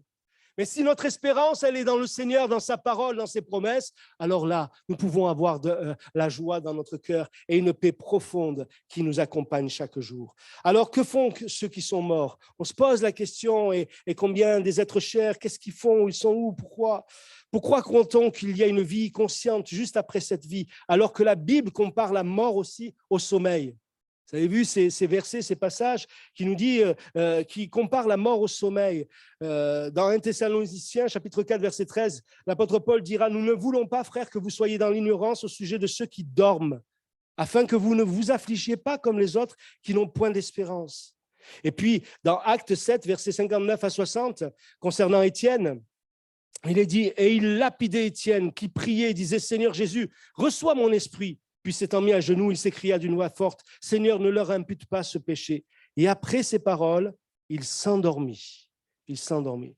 Alors, parce que ça ressort clairement de l'argumentation de Paul, au travers de ce passage même de Philippiens, qui voit d'un côté sa vie ici-bas comme un moyen de servir le Seigneur, et qui d'un autre côté aimerait mourir et être tout de suite auprès du Seigneur.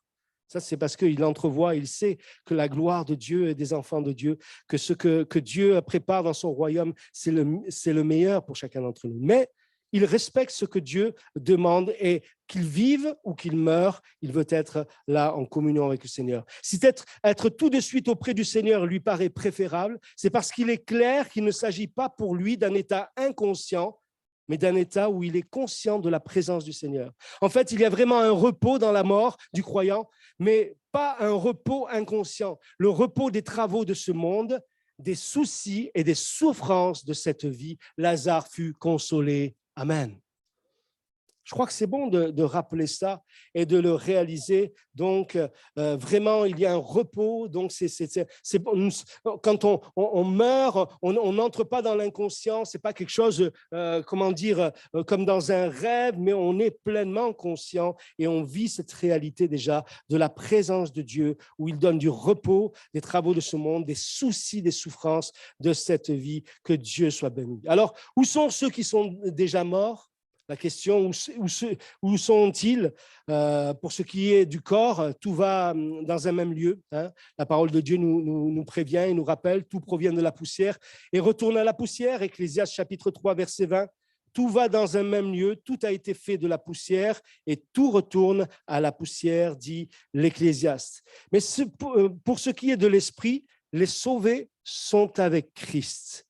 Philippiens chapitre 1er verset 23, et les perdus sont en souffrance dans le séjour des morts. Luc 16, c'est ce que nous avons lu.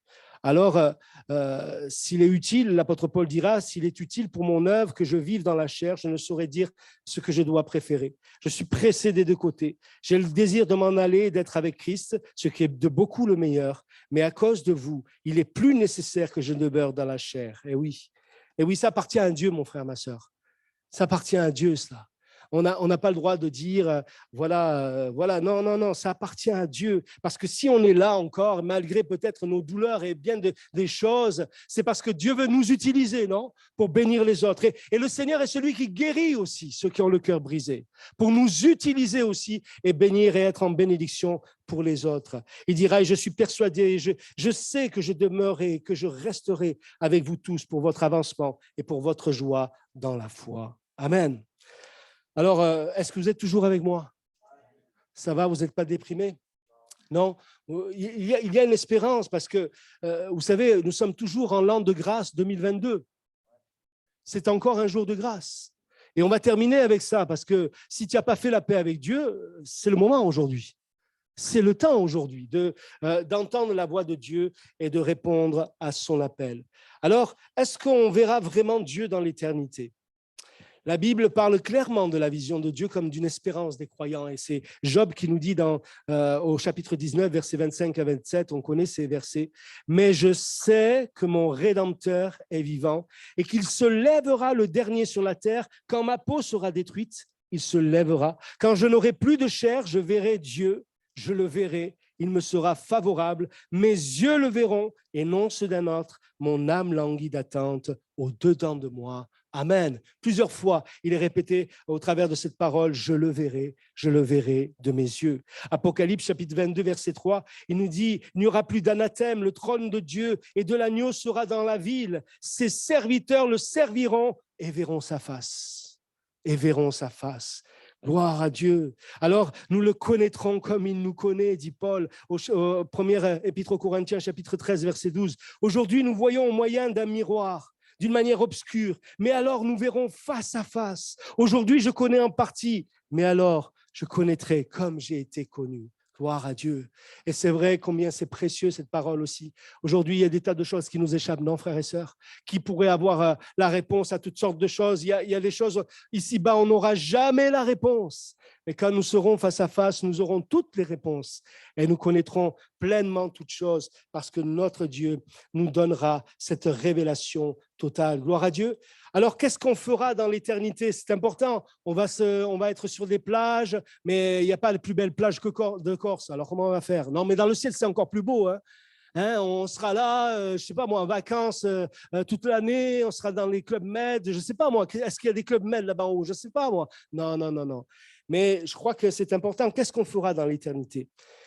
Témoins sans restriction de la magnificence de Dieu. Ceux qui ont part au ciel ont le privilège de contempler Dieu, un Dieu infini et éternel. Amen. Ils se consacrent au bonheur infini et éternel de l'adorer, de le louer, de le remercier, de le chanter, de le glorifier et de le servir. Parce que moi, je crois qu'on ne sera pas là comme ça, assis sur des chaises ou des, je ne sais pas, mais on sera dans une action avec Dieu. C'est quelque chose qu'on ne peut pas entrevoir. On est tellement limité, mais Dieu nous a donné les grandes lignes. Et c'est ça qui est merveilleux, c'est parce qu'il ne nous a pas tout dit, mais il nous donne les grandes lignes. Et il nous est dit dans Apocalypse chapitre 15, versets 2 à 3, « Et je vis comme une mer de verre. » Jean a cette vision que Dieu lui donne, mêlée de feu, et ceux qui avaient vaincu la bête et son image, et le nombre de son nom, debout sur la mer de verre, ayant des harpes de Dieu. Ils chantent le cantique de Moïse, le serviteur de Dieu, et le cantique de l'agneau en disant, « Tes œuvres sont grandes et admirables, Seigneur Dieu Tout-Puissant, tes voies sont justes et véritables, Roi des nations. » Amen. Gloire à Dieu. En plus, la Bible dit que ceux qui persévèrent avec lui régneront aussi éternellement avec lui dans 2 Timothée, chapitre 2, verset 12. Si nous persévérons, nous régnerons aussi avec lui. Et si nous le renions, lui aussi nous reniera. Là, on ne dit pas amen, mais oui, mais bon, pourtant c'est vrai. Mais je crois que c'est ça que nous devons réaliser, que nous sommes appelés à quelque chose de grand et de merveilleux, qui va au-delà de notre imagination. Nous sommes appelés à servir Dieu dans son royaume. Et ce sera quelque chose d'extraordinaire. Et il n'y aura plus ni douleur, ni larmes, ni toutes ces choses que nous connaissons ici-bas, ni ces limites. Nous persévérons, comme dira Paul, et nous voulons régner. Si nous persévérons, nous régnerons aussi avec lui. Et dans Apocalypse, chapitre 22, verset 5, notre position et notre activité au ciel sont tout à la fois celles de l'humble adoration et celles du règne partagé avec notre Dieu. Nous régnerons, nous célébrerons le Seigneur. Quelque chose de merveilleux. Vous savez, quand on dit que le meilleur est devant nous, souvent c'est des mots, mais si je le crois de tout mon cœur, si j'entrevois, j'essaye d'entrevoir ce que Dieu m'a promis et Dieu me dit dans sa parole, c'est quelque chose de glorieux. La gloire à venir des enfants de Dieu, ce n'est pas simplement que des mots, des faibles mots, mais c'est une réalité que Dieu nous appelle à vivre et à réaliser pour chacun d'entre nous. Alors, les morts et nous, je crois que c'est important, ça aussi. Est-ce que les morts nous voient? Est-ce qu'ils nous voient? La Bible ne dit rien à ce sujet. Et ce n'est sûrement pas un hasard. En fait, les morts ne seraient pas en repos s'ils nous voyaient, non? Qu'est-ce que vous en pensez? Avec toutes nos difficultés sur cette terre, avec tous nos problèmes, nos soucis, nos larmes, non? Moi, je crois que s'ils nous voyaient, ils ne seraient pas en repos. Ils sentiraient, ils verraient toutes nos angoisses, toutes nos craintes, alors qu'eux, ils sont dans une paix céleste, divine, et dans quelque chose de tellement grand. Je crois qu'ils ne seraient pas en repos s'ils nous voyaient, parce que certains pensent ça. Non, il est donc inutile de leur demander quoi que ce soit. C'est même dangereux, fortement réprouvé par Dieu, et qui a cela en abomination. Eh oui, essayer de s'adresser aux morts, ce n'est pas biblique, excusez-moi, Si peut-être je choque quelqu'un, s'adresser aux morts, ce n'est pas biblique. Dans Lévitique chapitre 20, verset 6, si quelqu'un s'adresse aux morts et aux esprits pour se prostituer après eux, je tournerai ma face contre cet homme, je le retrancherai du milieu de son peuple.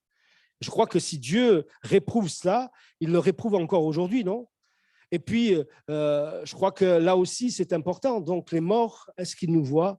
Non, il ne vaut mieux pas. Ils sont dans le royaume de Dieu et ils vivent déjà la présence de Dieu.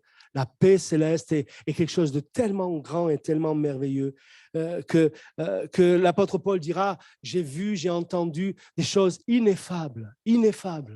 C'est-à-dire que je n'ai pas de mots pour raconter. Les mots sont trop limités pour raconter la grandeur, la beauté de ce que j'ai vu, de ce que j'ai entendu.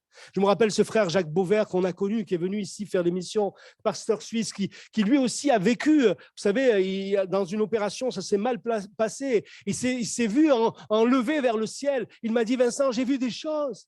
J'ai vu des couleurs, j'ai senti des choses mais humainement, c'est impossible de traduire. Et ça, c'est une réalité, la réalité de Dieu. Oh oui, combien Dieu est bon. Est-ce que nous nous rappelons de nos proches quand nous sommes au ciel aussi? C'est important, ça aussi.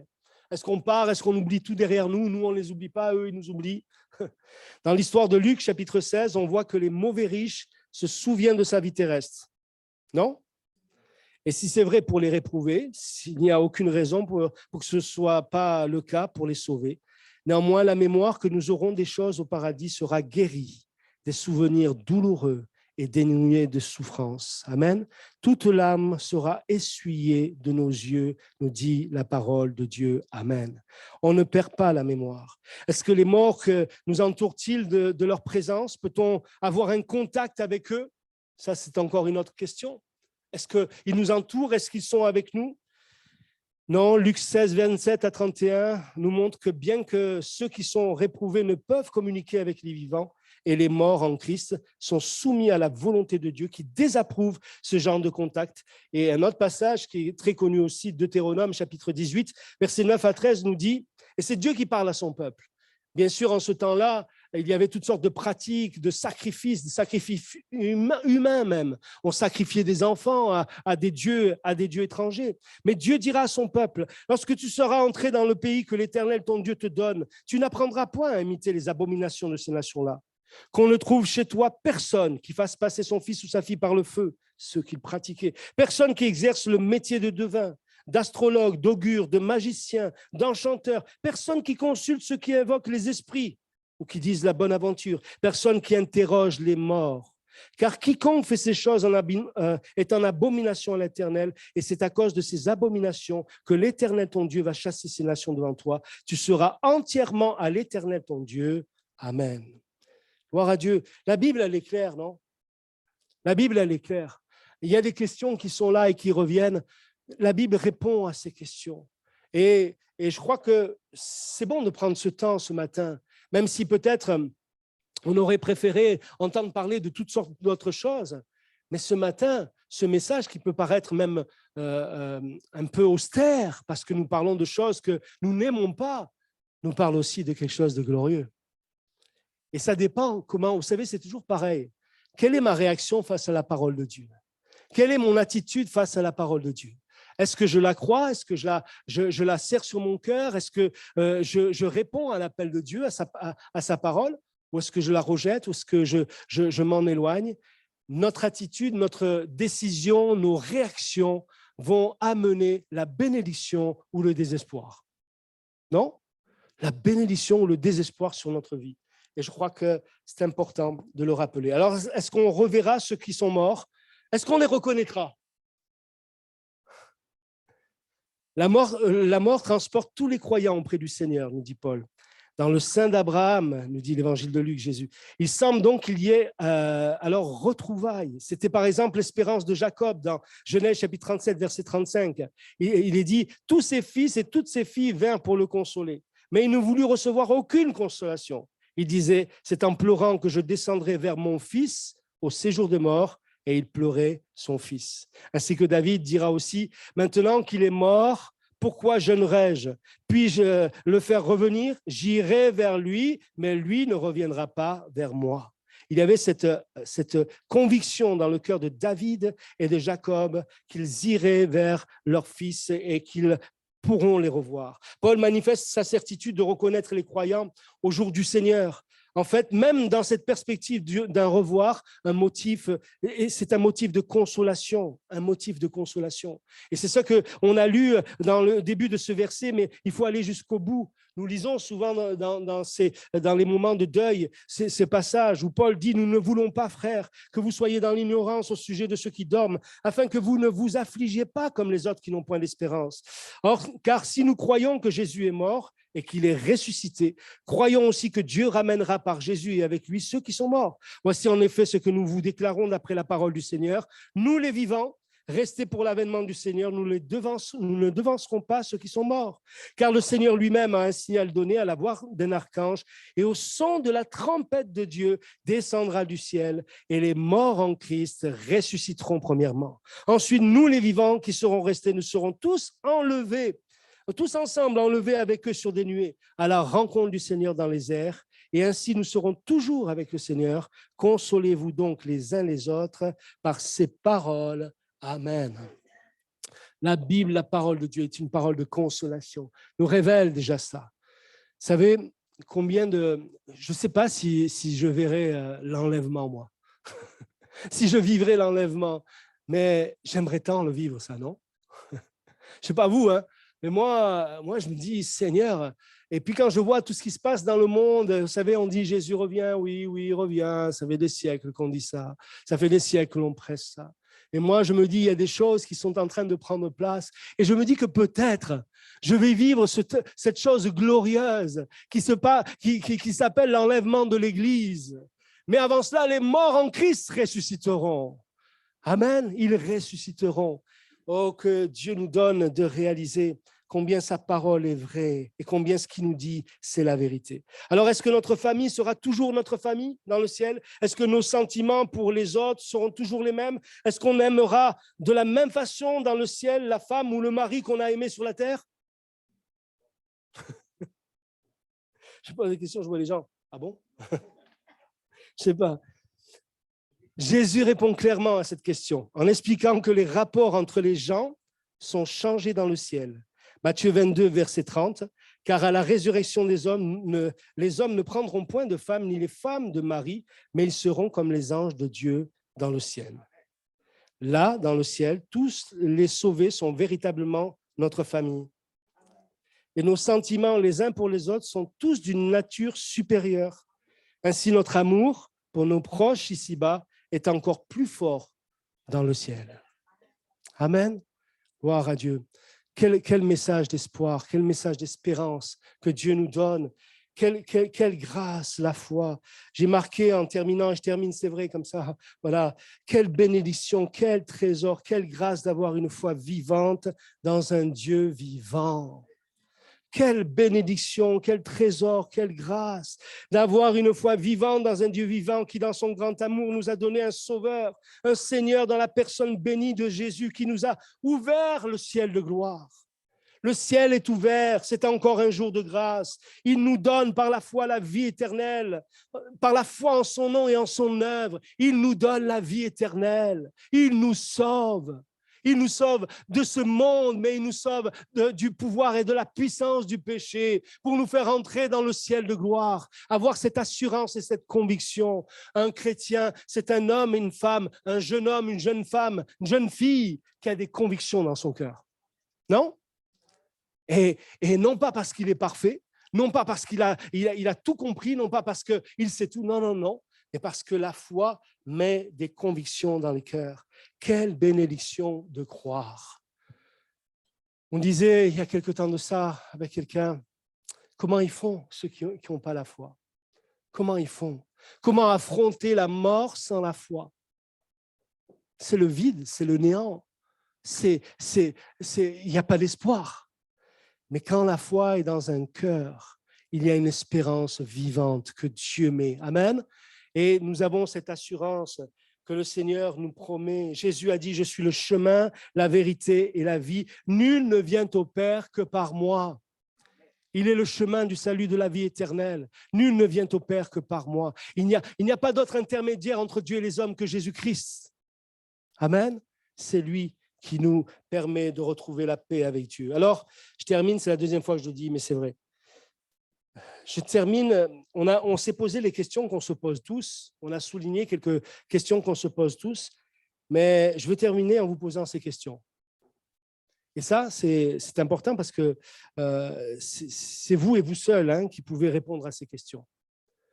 Peut-être que vous n'allez pas y répondre là, ce matin, vous n'allez pas m'y répondre là, mais peut-être que, en tout cas, Je veux laisser ces questions sur votre cœur pour que vous puissiez peut-être vous mettre dans votre chambre ou là où vous êtes chez vous et vous poser ces vraies questions.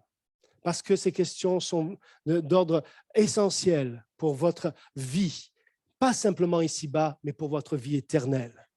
Et je crois qu'il faut le rappeler. Avez-vous fait la paix avec Dieu? C'est vous qui avez la réponse, hein? Non? On peut avoir une croix autour du cou, on peut venir à des cultes, à l'église chaque semaine, et puis on n'a pas fait la paix avec Dieu. Notre cœur est loin même de Dieu. Avez-vous fait la paix avec Dieu? Faire la paix avec Dieu va nous conduire au pied de la croix et va nous donner de réaliser qu'à la croix, Christ est mort pour mes péchés. Oui, les péchés du monde, mais mes péchés. Donc, Christ a porté mes péchés. Il faut que je lui demande pardon. Il faut que je me repente de mes péchés et que j'accepte sa grâce dans ma vie. À partir de là, la paix peut venir dans mon cœur. Et je crois que ça, c'est quelque chose de très important. Avez-vous fait la paix avec Dieu? C'est vous qui répondrez. Avez-vous accepté Jésus comme votre sauveur personnel? C'est vous qui avez la réponse. On peut tromper les hommes, on peut tromper les pasteurs, on peut tromper qui vous voulez, mais on ne trompe pas Dieu. Dieu lit dans vos cœurs comme dans des livres ouverts. On ne trompe pas le Seigneur. Amen. Avez-vous l'assurance du salut de votre âme? L'assurance du salut de votre âme. Si Dieu coupe le fil de ma vie aujourd'hui, est-ce que je suis prêt? Est-ce que je me suis préparé? Est-ce que j'ai préparé mon départ? Est-ce que je suis prêt à aller à la rencontre de mon Dieu?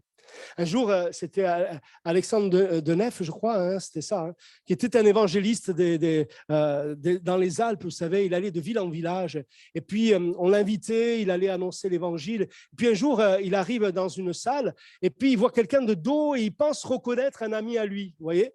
Alors il va vers cet ami, et il pose sa main sur son épaule, et dit « Alors mon ami, comment va ton âme ?» Puis la personne se retourne, et dit « Oh, excusez-moi, je vous ai pris pour quelqu'un d'autre. » Ah bon, ok.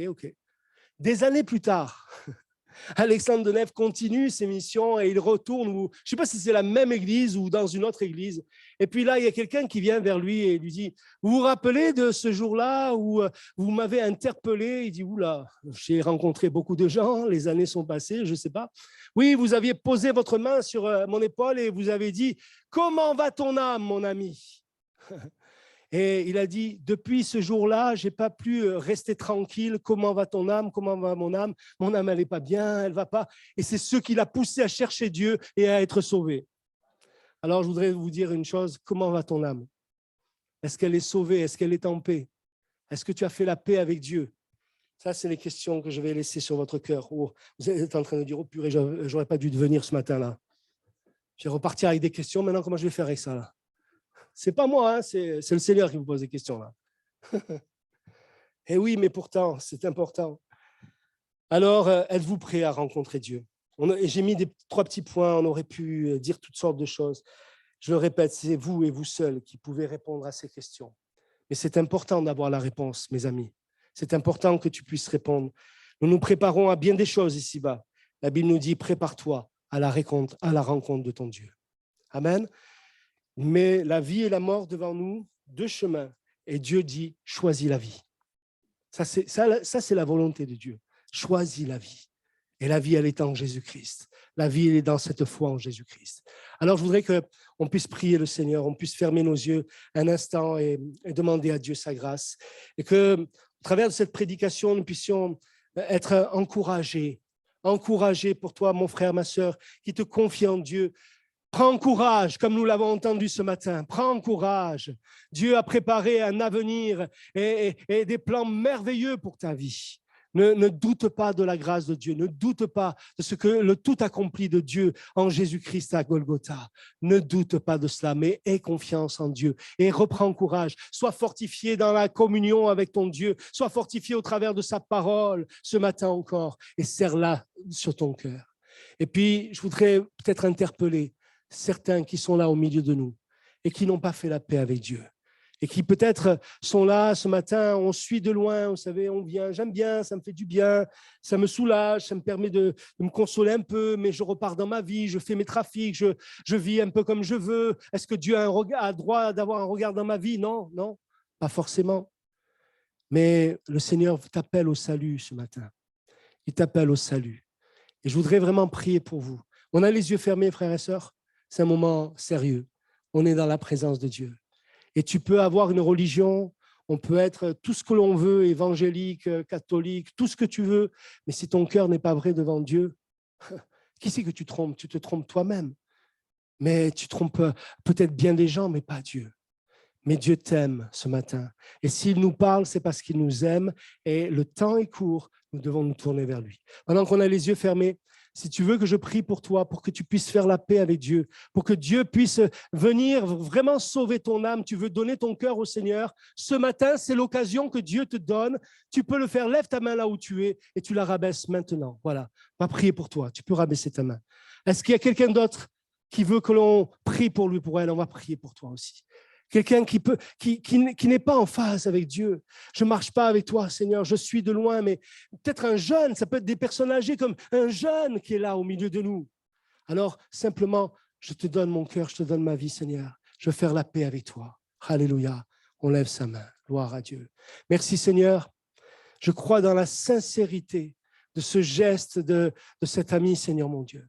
Je crois vraiment, Seigneur, et béni soit Dieu si ce culte est pour cette personne, Seigneur mon Dieu, le point de départ à une vie nouvelle, à un cœur nouveau, à une vie qui est sauvée, qui est en paix avec Dieu. Seigneur, tu vas donner, Seigneur mon Dieu, à cet ami vraiment d'être là, visité dans son cœur, dans son âme, qu'à partir d'aujourd'hui, elle livre toute chose entre tes mains, qu'elle te donne sa vie entière, Seigneur, et qu'elle te suive de tout son cœur. Seigneur, je crois dans ta grâce et tu lui donnes de vivre les bénéfices de ta grâce déjà ici-bas. Seigneur, qu'il y ait une conviction que ses péchés, Seigneur, sont pardonnés, qu'une vie nouvelle, que si, quand bien même le fil de sa vie serait coupé ce soir, Seigneur mon Dieu, tu la sauves et tu lui donnes cette foi, cette assurance. Merci pour la vie éternelle. Merci pour ta grâce, Seigneur. Merci pour ton amour, parce que tu viens et tu bénis encore aujourd'hui, dans cette journée de grâce. Bénis ton peuple, fortifie-le, Seigneur, qu'il se lève comme un seul homme et qu'il te serve dans ces temps, Seigneur, difficiles, et qu'il proclame ta grandeur et ta gloire. Seigneur, viens visiter nos cœurs, nos vies par le Saint-Esprit, et que nous soyons tous entre tes mains, des témoins vivants de ta résurrection. Proclamons la vie, proclamons et répandons la lumière de Christ tout autour de nous, Seigneur, afin que des âmes soient sauvées dans cette ville, dans cette île. À toi soit toute la gloire, Seigneur.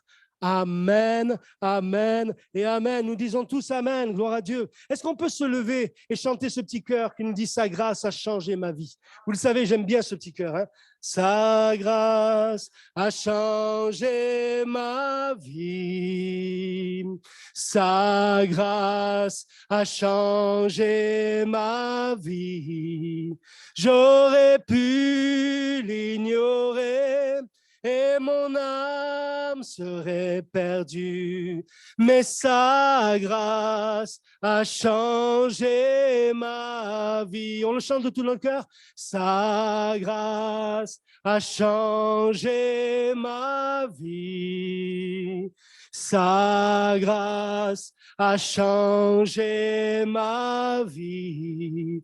J'aurais pu l'ignorer et mon âme serait perdue, mais sa grâce a changé ma vie. Est-ce qu'on peut louer le Seigneur tous ensemble un instant? Remercier le Seigneur pour sa grâce, manifestée en Jésus-Christ, pour la parole de Dieu. Alléluia. Loué soit ton nom, Seigneur. Loué soit ton nom, Seigneur. Merci pour ta bonté, ta fidélité. Alléluia. Oh, nous louons le Dieu vivant et vrai. Amen, amen, amen. Merci Seigneur, merci Jésus. Alléluia, alléluia. Un jour nos yeux te verront Seigneur. Alléluia. Gloire à Dieu, gloire à Dieu. Amen, amen, amen, amen. Alléluia, gloire à Dieu. Je vais demander à notre frère, le pasteur là, qui est là au milieu de nous, le papa de Marjorie, voilà, que le Seigneur, Marjolaine, que le Seigneur vraiment bénisse ces moments, cette semaine qui est devant nous, et que Dieu vienne bénir notre île encore.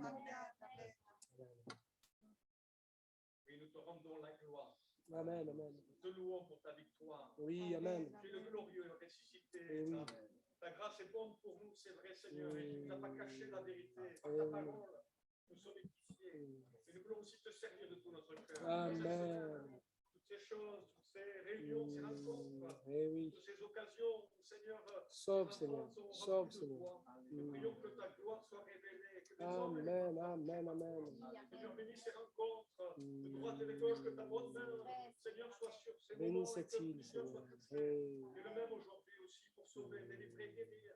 Nous comptons sur toi. Toi la gloire. Merci pour l'assemblée. Bénis cette église, Seigneur. Fais grandir, que la foi dans ta parole. Alléluia. Nous donnons ce qui est nécessaire pour aller de l'avant. Parce que tu nous as pas laissé orphelins. Amen, amen. Seigneur, abandonner notre sort, mais tu nous as donné ta parole et ton esprit. Gloire à Dieu. Merci notre Père pour cette journée. À toi la gloire. Amen, amen. Gloire à Dieu.